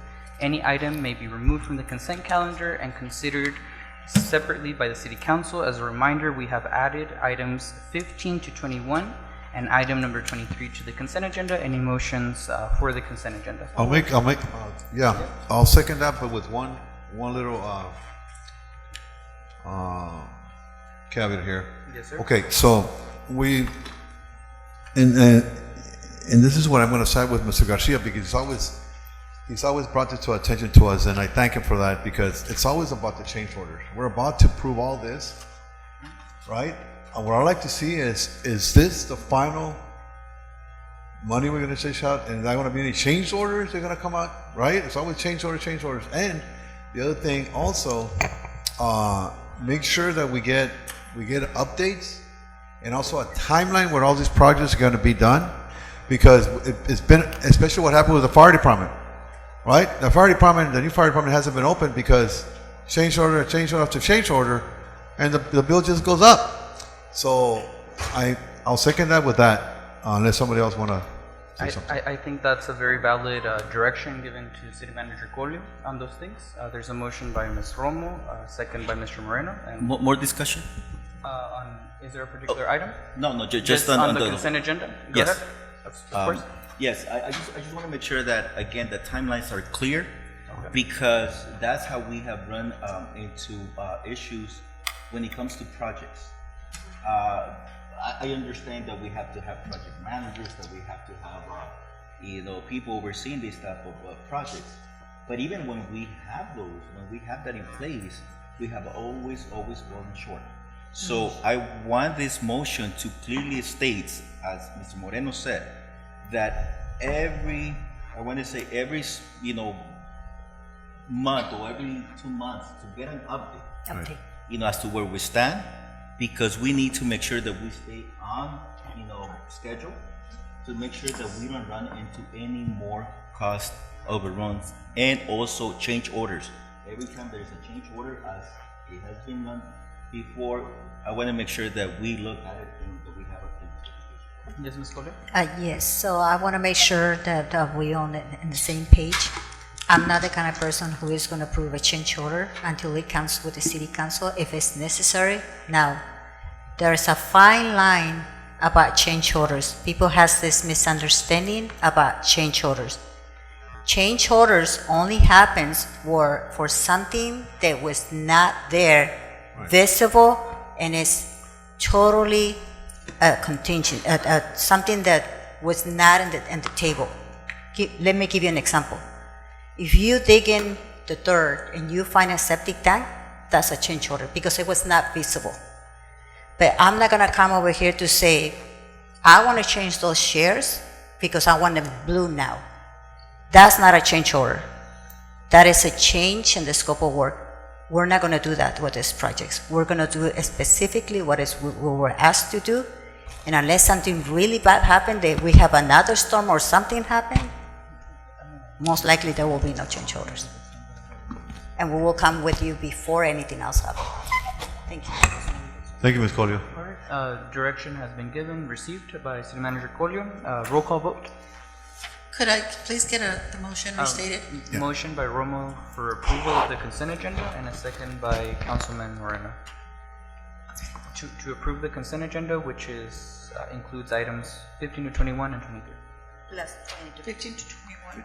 15 to 21 and 23. Okay. Mayor Ureña? Yes. Mayor Pro Tem Promo? Yes. Councilmember Garcia? Yes. Councilmember Manzanares? Yes. Councilmember Moreno? Yes. Excellent. Motion passes unanimously. Moving on to the approval of the support letter, we have one public comment by Ms. Blanca Morales. Mayor, I'd just like, if it gets to the vote, I'd like to abstain on that. Sure. Abstain on that. Excuse me, I just want to mention something. This is a special meeting. There's no public comments unless it's related to the item. It's on the item. Okay, good. Thank you. Good evening, Madam Mayor, City Council. Yes, my name is Blanca Morales. I'm the CEO, co-founder of Calexico Wellness Center. We opened our clinic in June of 2018. We are a nonprofit 501c clinic. We started with 0 patients. We now have over 40,000 visits that actually caused due to the pandemic. We have been doing a lot of outreach. We also started a thrift store during the pandemic in 2021. And in 2022, we got funded for a mobile clinic that's out 20 to 19 days out of the month. So we're right now doing about 360, we've done 360,000 flyers on education of COVID, diabetes, hypertension, education with the farm workers regarding their rights to the COVID-19 sick leave, San Diego State University, Salton Sea Schools, Calapat Schools. So in 2021, we had asked for a support letter from the City of Calexico, which we are also doing with a lot of all the other nonprofit organizations that we collaborate with, and the county, because we are applying for a federal qualified health center. The only federal qualified health center that we have had in Imperial County has been Clínica de Salud, who's now Intercare. And so that is why I came to your new city manager, because we have a new city manager and it's now a new year and we're getting very close to applying for the FQHC status. So the FQHC status is going to now put us in a different category. We'll be able to apply for the 330 grant. So now we'll be able to be eligible for federal granting, which will allow the clinic to grow and a lot of other avenues such as behavioral health and OB/GYN. That would be nice to have a birthing center here in Calexico.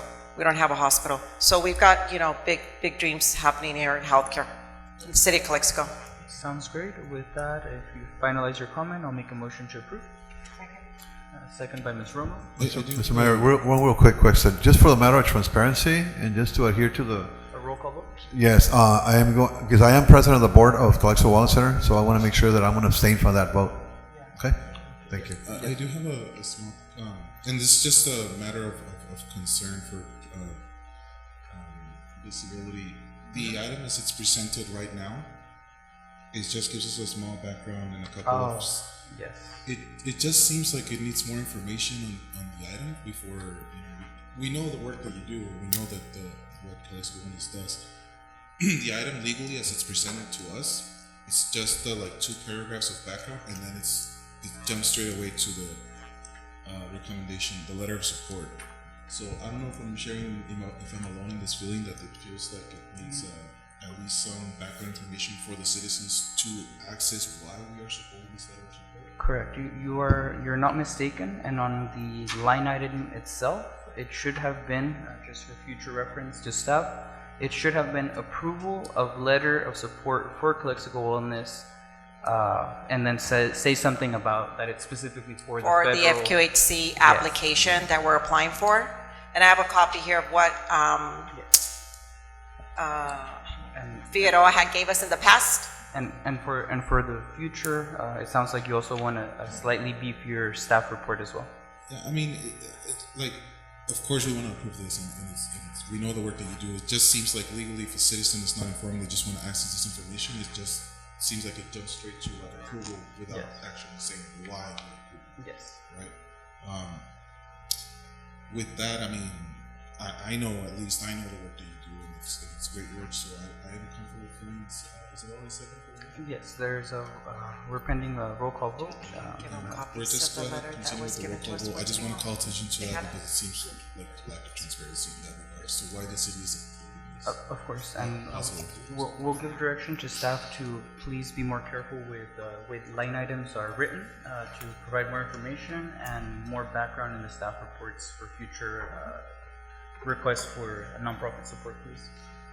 Thank you, Mr. Manzanares, for that excellent intervention. Roll call. Mayor Ureña? Yes. Mayor Pro Tem Como? Yes. Councilmember Garcia? Yes. Councilmember Manzanares? Yes. Councilmember Moreno? Abstain. Motion passes 4-0 with 1 abstention. Thank you very much. Thank you. We are now at item number 13, and we do have a request for public comment. Ms. Belinda, would you like the presentation to be presented first, or would you like to comment first? First the presentation. Okay. We'll bring down the screen, and Mr. Alex and Scott, if we could please just cut to the chase on this particular presentation, it would be much appreciated.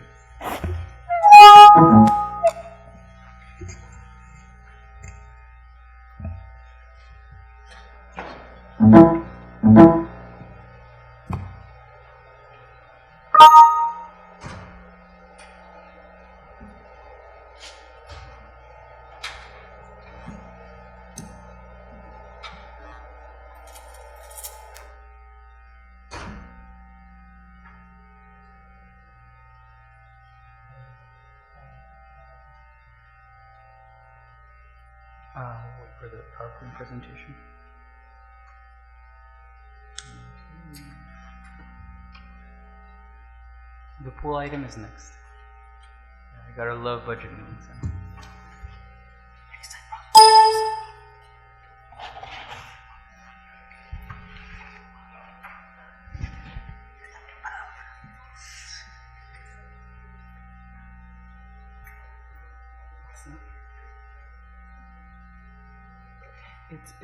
It's okay. We're just gonna have City Manager Golio just verbally explain the decision that we're making, and then we'll just, yes, of course. Adelante. Yes, good evening. The request is to the development, the Chelsea Investment is a developer for affordable housing, affordable apartments. I have worked with them for several years in other projects when I was at the county. The way that these projects work, in order for them to become affordable, they have to have different injections of funding in the form of grants or very affordable loans. And this is a project that is being presented to you for a 60-unit complex to be located on the Sheridan? Oh no, not Sheridan. Sheridan, yes, sure. That's this correct. Is Grant Kennedy? Okay. Yes. So the request that they're making this time is for the following. They are requesting the deferral of $457,000 in impact fees. I have discussions with the team. The original request was for 55 years, to which I mentioned that's not feasible for us, especially in the conditions that we are financially as a city. And the request is now for 18 years. And even with 18 years seems to be difficult to approve a project that deferral impact fee. Basically, what you're saying is we're going to provide them with a loan. By not receiving those impact fees today, and there are different ways to do it. You can do it at the end of at the completion of the project. You can do it by phases, or you can do it 10 years, 15 years, 20 years, 30 years. Like I said, the first request was for 55 years, and they are also having injected into the projects the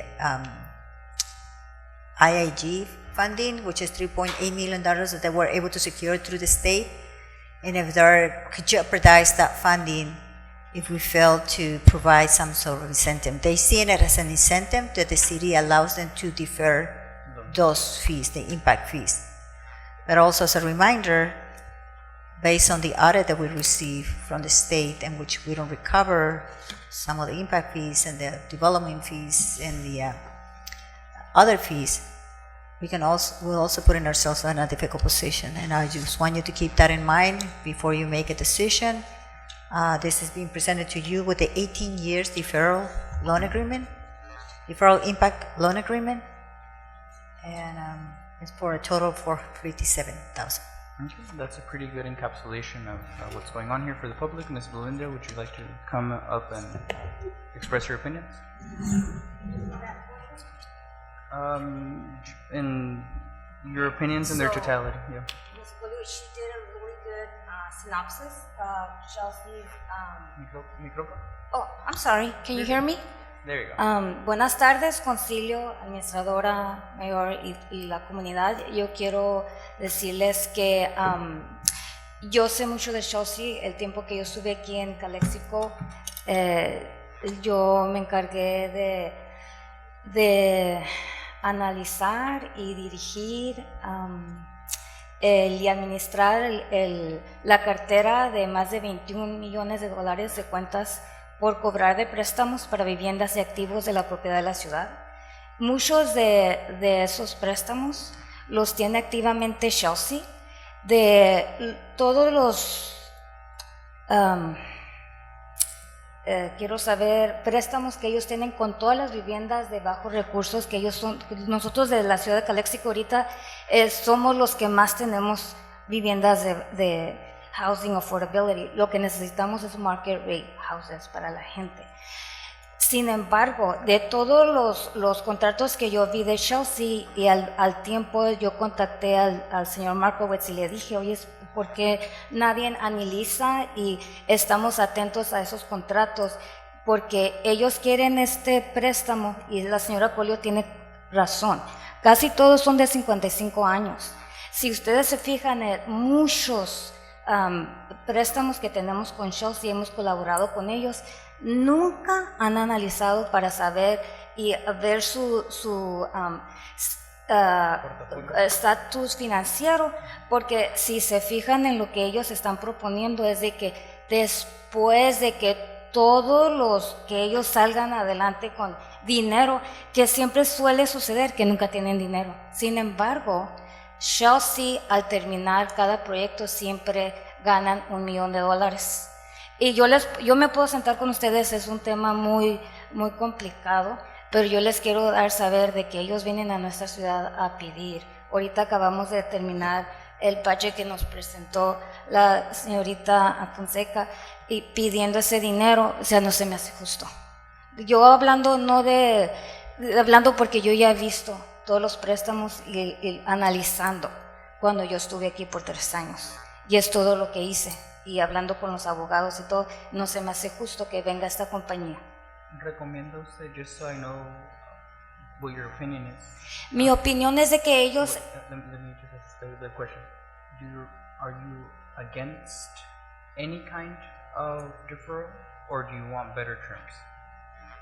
Yo lo que quisiera es que pagaran. Si no tienen para pagar, entonces que no hagan el proyecto. Igualmente cuando vine en febrero a hablar con ustedes del proyecto de la pareja que estaba aquí. Otra cosa que yo les quiero hacer hincapié de que, ¿por qué no analizan? No me lo tomen a mí, yo ya estuve aquí. Analicen todos los préstamos que Chelsea tiene y vean y fíjense la trayectoria que ellos tienen con esta ciudad. Está bien si fuéramos el centro imperial, lo que sea, pero somos Calexico, no necesitamos. O sea, necesitamos ayuda, necesitamos fondos, necesitamos revenue. Y como dijo la señora Colio, que el Estado ya no estamos abajo del huracán, nos están viendo qué estamos haciendo y qué no. Yo, de mi opinión profesional que yo estuve aquí, con hechos les estoy recomendando que se nieguen, pero si gustan, ustedes analicen y hagan esos números y miren todos los contratos que tienen ellos con la ciudad, para que ustedes solo se den cuenta. Excellent. All right, well, that will conclude your time for public comment, and we thank you for your opinion. Chelsea, roughly a good 5 minutes to give your presentation. Roughly.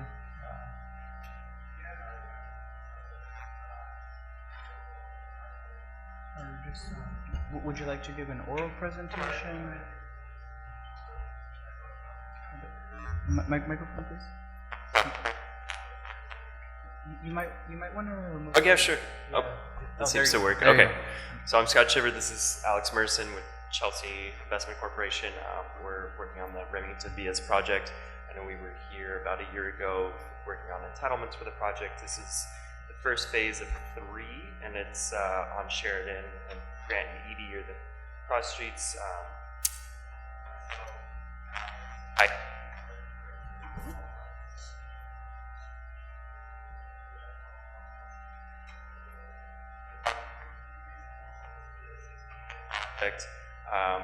For yeah.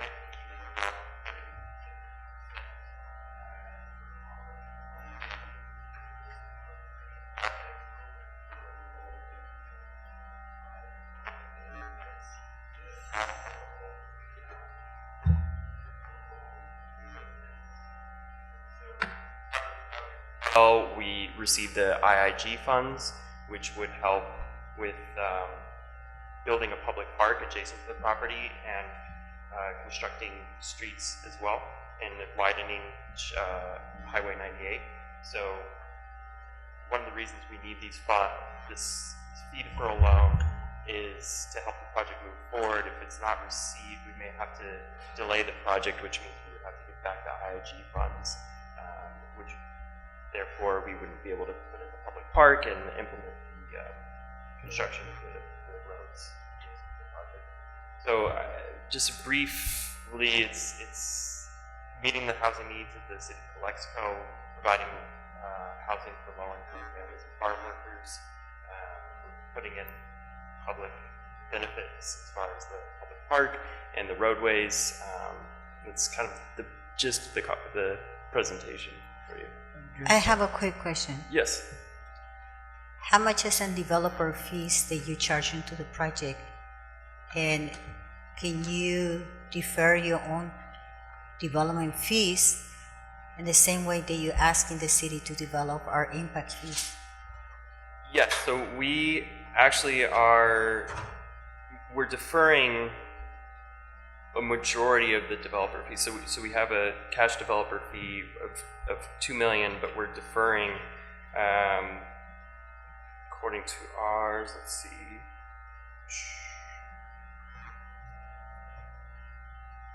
Trying to see my numbers here.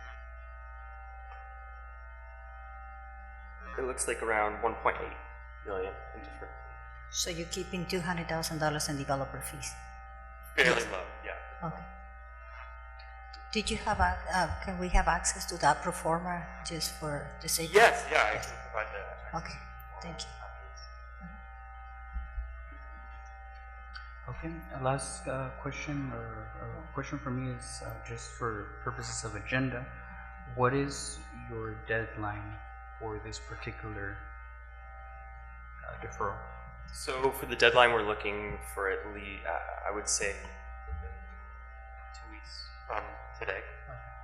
We're working towards closing on this project, which would be in the end of June. So we're hoping to get. So if it is tabled to the next regular meeting for the purposes of analysis, it would still be on time?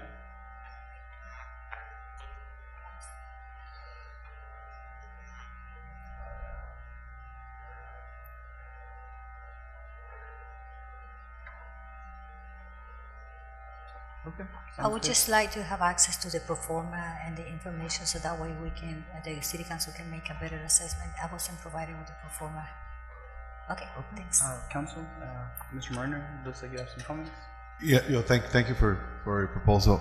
So your total 180 units? And the first total construction on the project, right? Right. Right, so you have 3 phases, 60 each phase.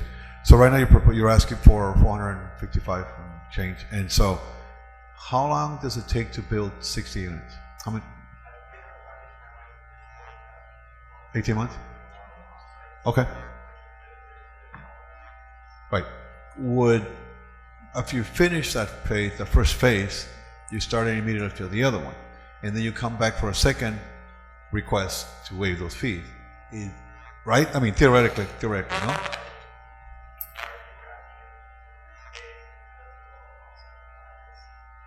Okay.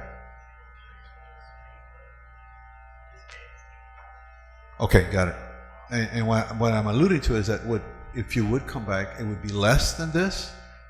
It would be less, but likely. Okay, got it. All right. Thank you. That's all I have. Ms. Romo, Ms. Garcia? A project is 68 units, huh? 60 units per project. How much is paid in fees to the school district?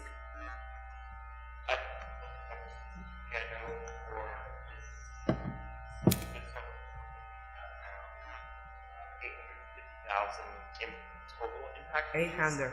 And I don't know the exact number. It's possible. But I can look into that. Maybe 1 million. Okay, did you ask for a loan too? A loan from the city? For the school district. So this would be for the plan check, building permit, inspection, and impact fees.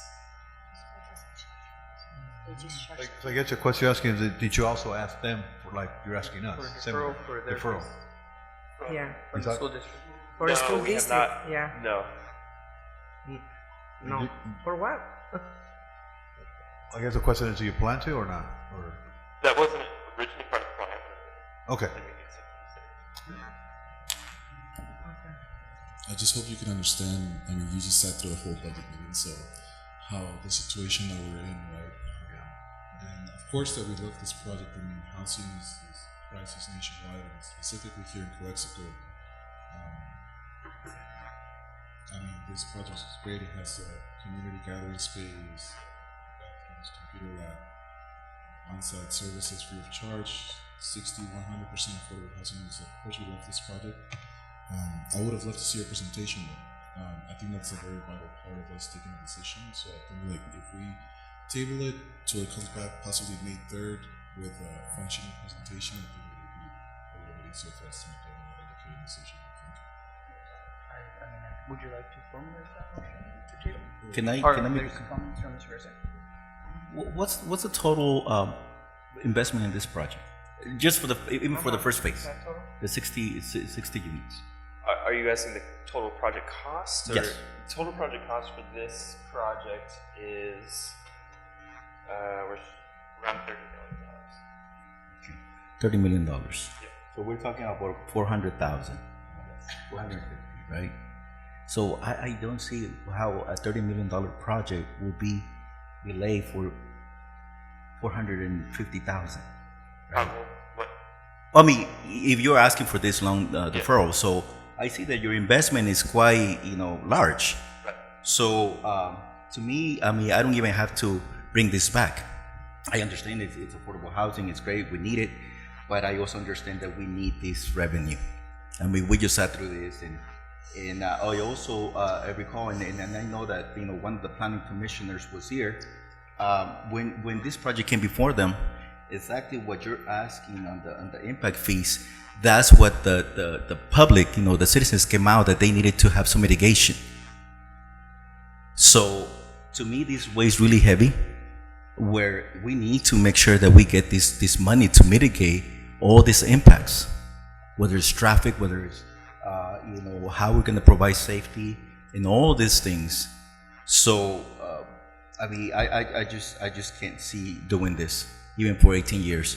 So yeah, that's my comment.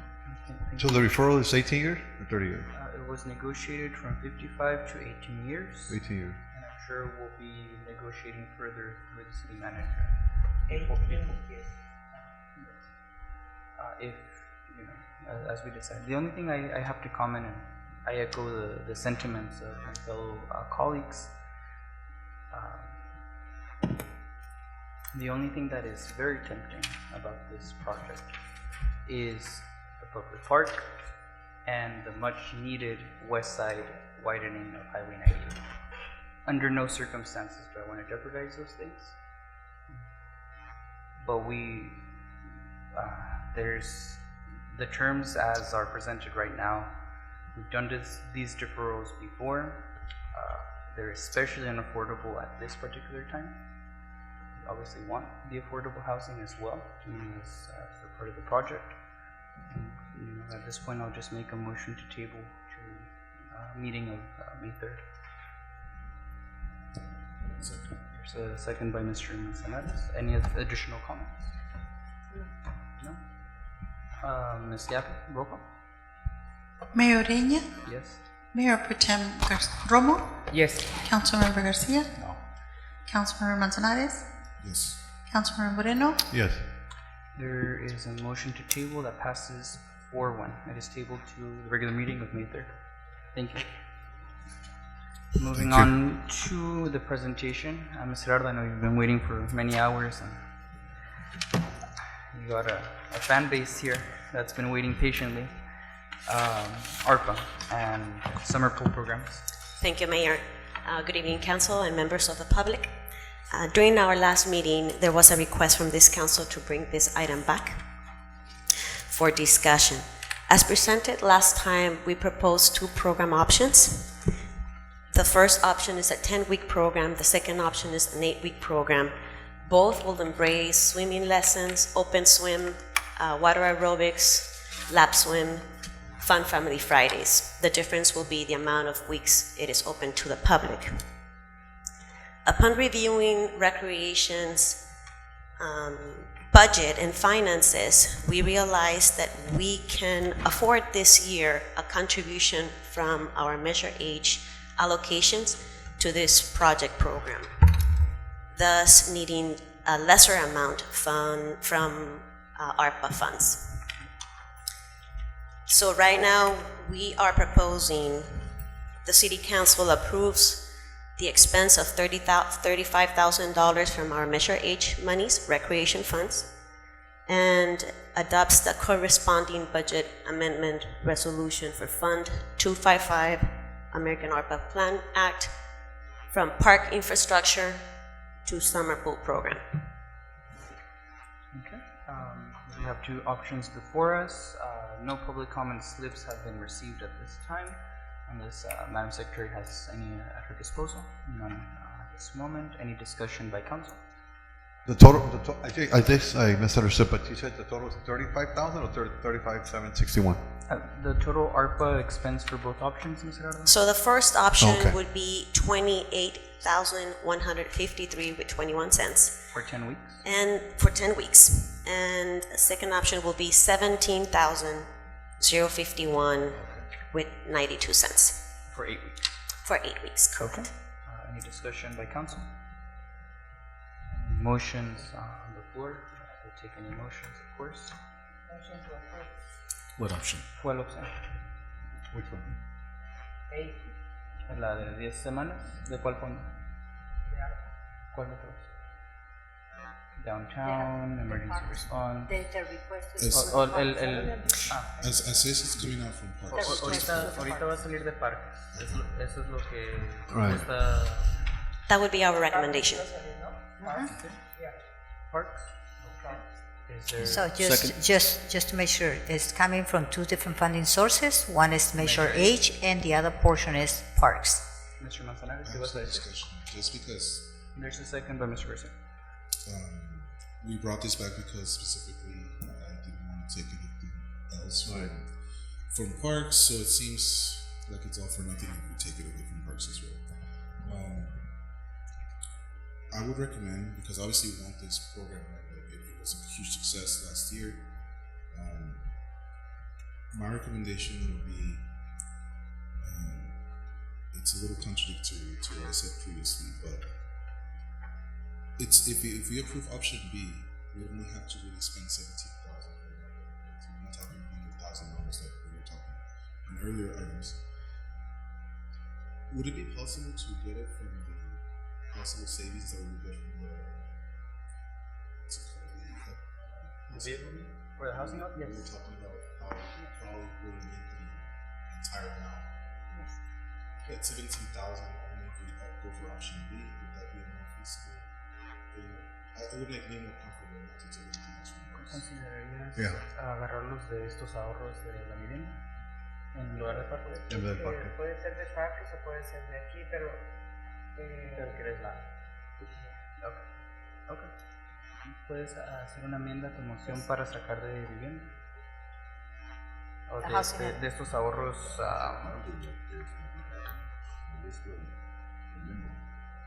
For the housing element? For the housing element, the original allocation that you made under the ARPA was 150,000. But because we were able to extend the grant, And I get that, but once you go back, because you still gotta go back and talk to the, you have to talk to the consultant and all of that, Yes. right? So you're sure that there's gonna be those savings? Because- yes, I have the proposal already. I'm just waiting for the state to approve it, so I know I'm gonna have savings. Okay, so I just wanted to make sure that Yes. there's those savings Yes. accounted for, and we're not talking also pending on on any ifs. If there is the savings, hard savings, let's move forward with that. And if Okay. not, let's leave it as is. ¿Gustaría hacer la enmienda para los ahorros? I just want one concern. Yes, sir. Excuse me. So it always, the key word that all these conversations were coming up all the time is if. If, always if, yeah. Right? If I win the lotto, I'm gonna might buy me a Porsche, but it's not gonna win it. Okay. Can't live like that. It's got to be factual. So I appreciate everybody's concern on that, but it's always we seem to be in the trouble here, and now we have a thing that is getting convoluted because of the parks. We promised we were going to do something with the parks, but now and I said that the summers always kids are here also. I appreciate we being here for lifeguard, but we don't have any guarantees, right? That we're going to get that. In this No, case, we already extended the Right. grant. I'm just saying we don't have guarantees, right? In this case, we don't. We do. In this case, this is definitive savings that we're going to see. So this one doesn't have any ifs. And we're going to take I had it to from, extend the contract. as long as we don't take it from parks, The grant. right? Not parks, Execute. housing. Which is a B, element right? savings. Which is a B option. Yes. Okay. Yes. All right. Thank you. Right. So Ms. Romo has amended her motion, so it's option A from housing element savings. Is there a second to that motion? Just want to clarify that. I just want to clarify something. Yes. Wait. 10 or 8 weeks? 10. It's optional 10 1 or weeks. 2. Okay. 10, option 1. 10 weeks from housing element. Measure H? Measure H and ARPA from housing element. Okay. Option A, 10 weeks. Is there a second? Second. Second by Mr. Garcia. You were going to say, Mr. Manzanares? No, I just want to clarify that it's a difference in 10,000, $11,000. Okay. But it's fine. Okay. Roll call. Mayor Ureña, Yes. Mayor Pro Tem Romo, Yes. Councilmember Garcia, Yes. Councilmember Manzanares, Yes. Councilmember Moreno. Yes. Motion passes unanimously. We're now moving on to item number 24, the Mayor, appointment. if I may, just one question. Last year, you guys decided to have the program totally free to the public. We would like to know if you guys would like to have a fee based on the financial status and based that we're having Measure H monies partially financing the project. No fee. No fee. In my No fee. opinion. I don't know if you guys want to charge. Did we charge last year? We didn't. It was entirely funded through ARPA. This time it's half and half. So keep in mind that ARPA funding is for the community, so I think it should be free. I also agree with it being free. I don't know if colleagues are free or not free. Okay. Nobody Do has we have to reservations? amend the motion again to include? No, because it's not part of the, it's not part of the. Just wanted, direction. Just wanted to see how you felt What about is it. your recommendation? De corazonada. I would like to charge a small fee. I do. Well, here's the thing on that. I'm actually in agreement with that. Let me tell you something. We're the only. Well, not the only one. I one think of the she's only, communicating too much with the finance department. Bringing in revenue, bringing in revenue. We're living at. Let me rephrase that. We live in an area with desert, and everybody has pools. And come on, Everybody goes to the raging waters in Yuma. I'm talking about Riverside County. Families from Mexicali go over there, spend hundreds of dollars. They'll do it because it's summer. Trust me, even 50 cents will come and play for it. But the fact that we're not even doing that is really like, come on, you know, at least a ceremonial $1 or something. $1? That's just. ¿Cuánto? That's my thing. How much did the fee generate the last time it was introduced? I unfortunately don't have the numbers right now. They used to go to the school district before. Bring it back as an item so we can make that decision. Absolutely, we'll do. And the special agenda. All right, moving forward, we'll bring it back. Okay. Yep. We gotta. Thank you. Thank you. No lo puedo Just to creer. clarify, the article No is lo already puedo voted on. creer. Que It's passed. tengamos. It's a discussion. Yes. Just to clarify to the people, like it did pass, it already was voted. This is actually discussion. And the part about the fee will be brought back. Yeah. Pero Diosito, que fría, me dio frío. Item number 24, appointment or confirmation by Mayor Ureña to Business Improvement District. We have him present, Mr. Grunich. Congratulations. I will be nominating you to the bid. I'd like to say something on that. I'd like to take the opportunity to thank, his family's here, Mr. Gornick. I knew him for a long time, and it's about time you really appreciate that you're taking up the step here. I think you will enjoy it working with Blanca and the rest of the council members. The commissioners there. So thank you for your public service, for the community service here in Calexico, and so I just want to say that. Thank you, Mr. Marino. Welcome. Welcome. And Yes. Very excited to work with you. Number 25, removal of Business Improvement District appointee by Councilmember Gilberto. You are removing whom? I mistakenly, and to my admission, I apologize for not entirely understanding that I couldn't appoint someone who was already elected to a position. So I am removing Raul Ureña Sr. from the BID.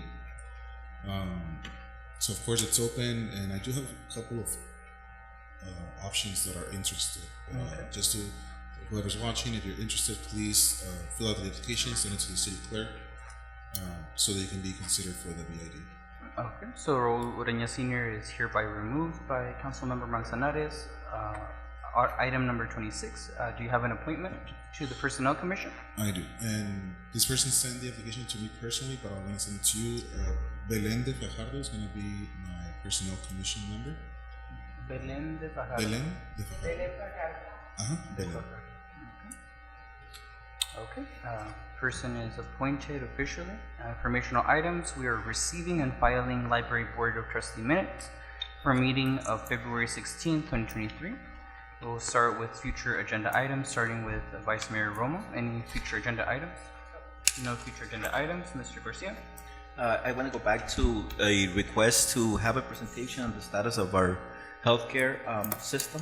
Okay. As I know that there's a lot of discussion happening throughout the county. You want it the next So someone can come and just inform this council and the community as to where we stand in those discussions. Is there someone in particular? Easter MC, Assemblymember Garcia, all of them? Oh, it's for May. May 3rd, yes. For the proclamation for Mother's Day. Ms. Romo would like a proclamation for Mother's Day. For all mothers.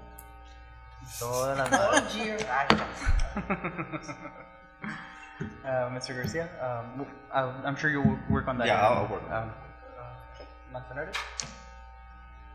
Just one for me today. I want to see what's the feasibility, possibility as well of opening the Kermit Park to the public. I know that we've kind of mentioned this before, how it's currently enclosed and people do not have access to it. Want to see what are the options if completely removing the fence that surrounds that park, or if it's not economically possible at the moment, which I understand it's also a real possibility scenario. At least opening the gates for the people to access that park. Okay. That would be it. Councilmember Moreno? No, I don't have anything. None. There is only one for me, and that one is budget amendment, funding, and engineer. In whatever way it is feasible in the current general fund status for May 3rd of 2023. And with that, is there a motion to adjourn? So move. So moved. Second by Mr. Garcia. All those in favor, signify Aye. by saying Aye. aye. We're adjourning 9:17. Thank you, everybody.